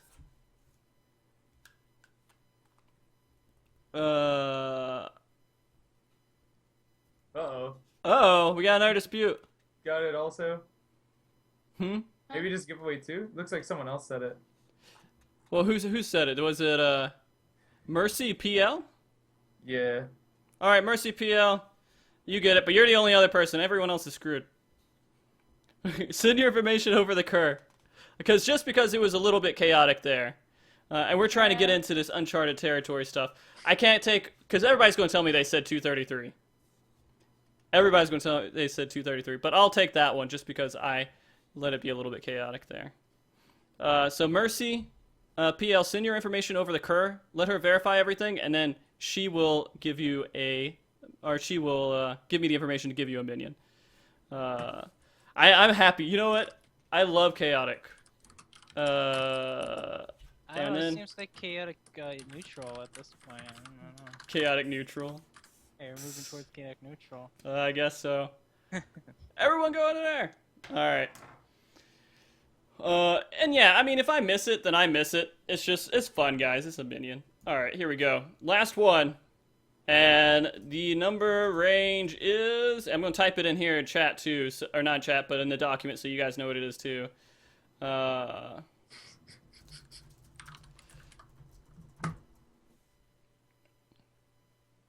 And I'm going, all right, Ark, say when to go. Go. All right, go. All right, we got a winner. Strange Chameleon won that one. Ooh, my man's. Let's go. All right. See the evidence? Yeah, I saw. I was watching it real good there too. You know, that's the thing with the small number range. Yeah. It kind of makes it a little bit easier. Yeah, which is good when you're not using a bot, Frosty. Yeah, bots. Who needs bots? All right. So Strange Chameleon. It was 19. 19. Here you go. Written down. There it is. 19 backwards. And I'm actually going to do this for all my giveaways now. I love this. And for the people who didn't win, you gotta learn how to get good. Get good Yeah, at guessing those get good at numbers. guessing. You gotta get good at that's the whole reason you didn't get the prize, is because Yeah. you need to get good at guessing numbers. Have you gotten everyone's information yet, Kerr? I'm trying to get it from Strange now. Strange is the last one. Everyone else is verified though. I'm trying to verify Mercy, but he sent me his info, so. Okay, I gotcha. I hope you guys enjoy that. I might start doing that more often. That was actually, this is, why use a bot when you can have fun like this, guys? Yo, think about it. It's good, right? Yeah, For manual stuff. For anyone who's Interaction. getting tilted by Frosty's new age methods, just think about it. Everyone's getting involved. Everyone's getting Yeah. involved. This is a throwback to a bygone era, dude. Come on. Yeah. Let's go. All right. Okay, cool. Congratulations, guys, the ones that won those minions. We might be doing that more in the future just because you guys are awesome and I appreciate everything you do. And right now, since I have the new CPU, I'm gathering money every month. I have a set of funds. I'm like, this is what I'm dedicating towards stream. And I want to have something where I can give back to people that come to the stream and watch it. I don't want to use it as an advertising tactic, but I want to use it as a rewarding tactic for you guys because I love you guys. Anyways, let's go here and get to the very end of the show if I can find my document and where I'm at. All right, before we head out, I do want to go ahead again and thank you guys, the guys on the show, my guest, my wonderful guest for coming on tonight. You guys have been absolutely fantastic. Thank you, Kerr, for coming on the show again. It's been a little while. Is there a shout out that you want to do to anyone before we leave? Square for maybe Cryo. Yeah! Cryo, the best mod, taking all the questions. Taking Good all the job. questions, staying up late. Job for Cryo. Guys, and also, Kerr doesn't stream a lot at the moment, but when she does, it's something you guys should catch. Please give her some follows. And watch her when she streams. She doesn't always stream Final Fantasy. Sometimes she streams more indie games like Undertale the other day, wasn't it? You weren't streaming it, but you were playing it. I should stream it though. Dude, I just have to say that game's soundtrack is amazing. Yeah. I don't know anything else about it. Amazing soundtrack. Oh yeah, it's so good so far. Yeah. All right. Thank you, Ark, again for being on. It was a pleasure, as it always is. Is there any final shout-outs you want to do for anybody? No, yeah, sure. Just like as per usual, the people in my raid group who are watching, like Felcom, Mudslide, Luniska, you know, thanks for coming and supporting me as normal. Yeah. Why doesn't Izu speak up? That Mudslide is Izu. She does. Oh, is she Mudslide? Okay, there we Yeah. go. See, that's why I don't know it, because she has two different names. Keep one well, name. Oh man, Come so many on. two different names. There are people who I know they're from my server who come on my stream. I'm like, you never told me who you are, so. Yeah. But you act like you know me, so now I feel awkward. And also, watch Ark, guys. He's streaming. You're going to be streaming a lot more with airship content, aren't you? Yeah, a lot more. And tomorrow we're streaming. Now I'm not sure if this is gonna go through or not, but we're a bunch of the Diablos raid teams are kind of grouping up together, and we're gonna do an alliance for airship content. So it's gonna be a ton of fun. Yeah. All right. Well, awesome. MiLo. Man, every time I talk to you, I want to take you out to dinner and just have a conversation about anything. The feeling's mutual, dude. I agree. I do. And I was it's so fun. sad when I didn't see you come on too often. I was like, man, I just lost a friend He's You been know, gone. man, it's true. I even wasn't sure what was going on, but you know, it all ties into what the topic was today. Mhm. I was super burnt out, some things in my personal life, and I had to step away. Mhm. But we're back, and I think maybe better than ever. We'll see. Yeah, get But the Wan Wans out there, guys. Yeah, yeah, yo, I definitely. appreciate it, man. Show that support. Please follow this guy. I don't know if my shout out will even make it through all the Wan Wans, but I'm going to go ahead and try it anyways. If you don't follow this guy, you're missing out on a lot of fun. Hey, and MiLo, if you ever need to talk about anything, like you're just really sad and depressed one day, and you need to feel free to call me or talk to me on Skype or something.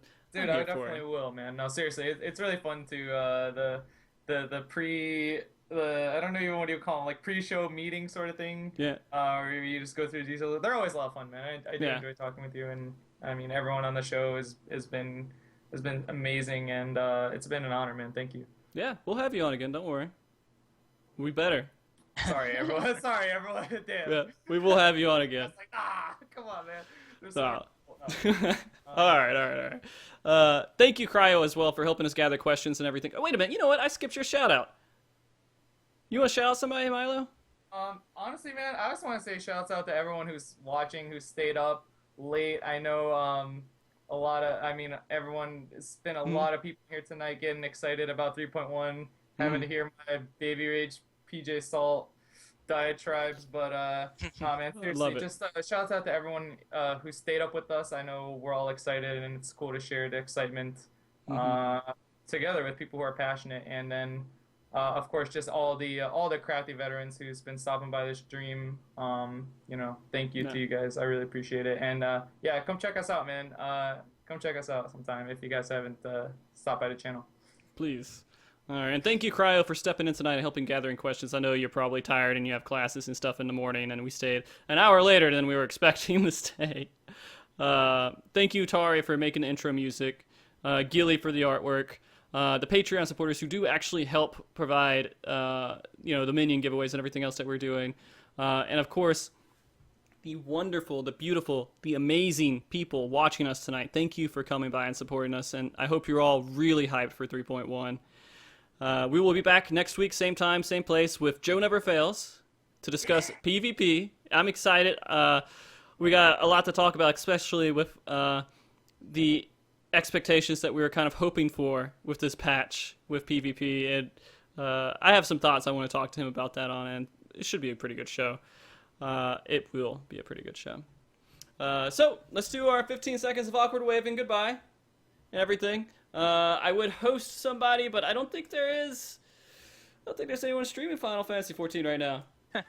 I think it's kind of empty. Let's see.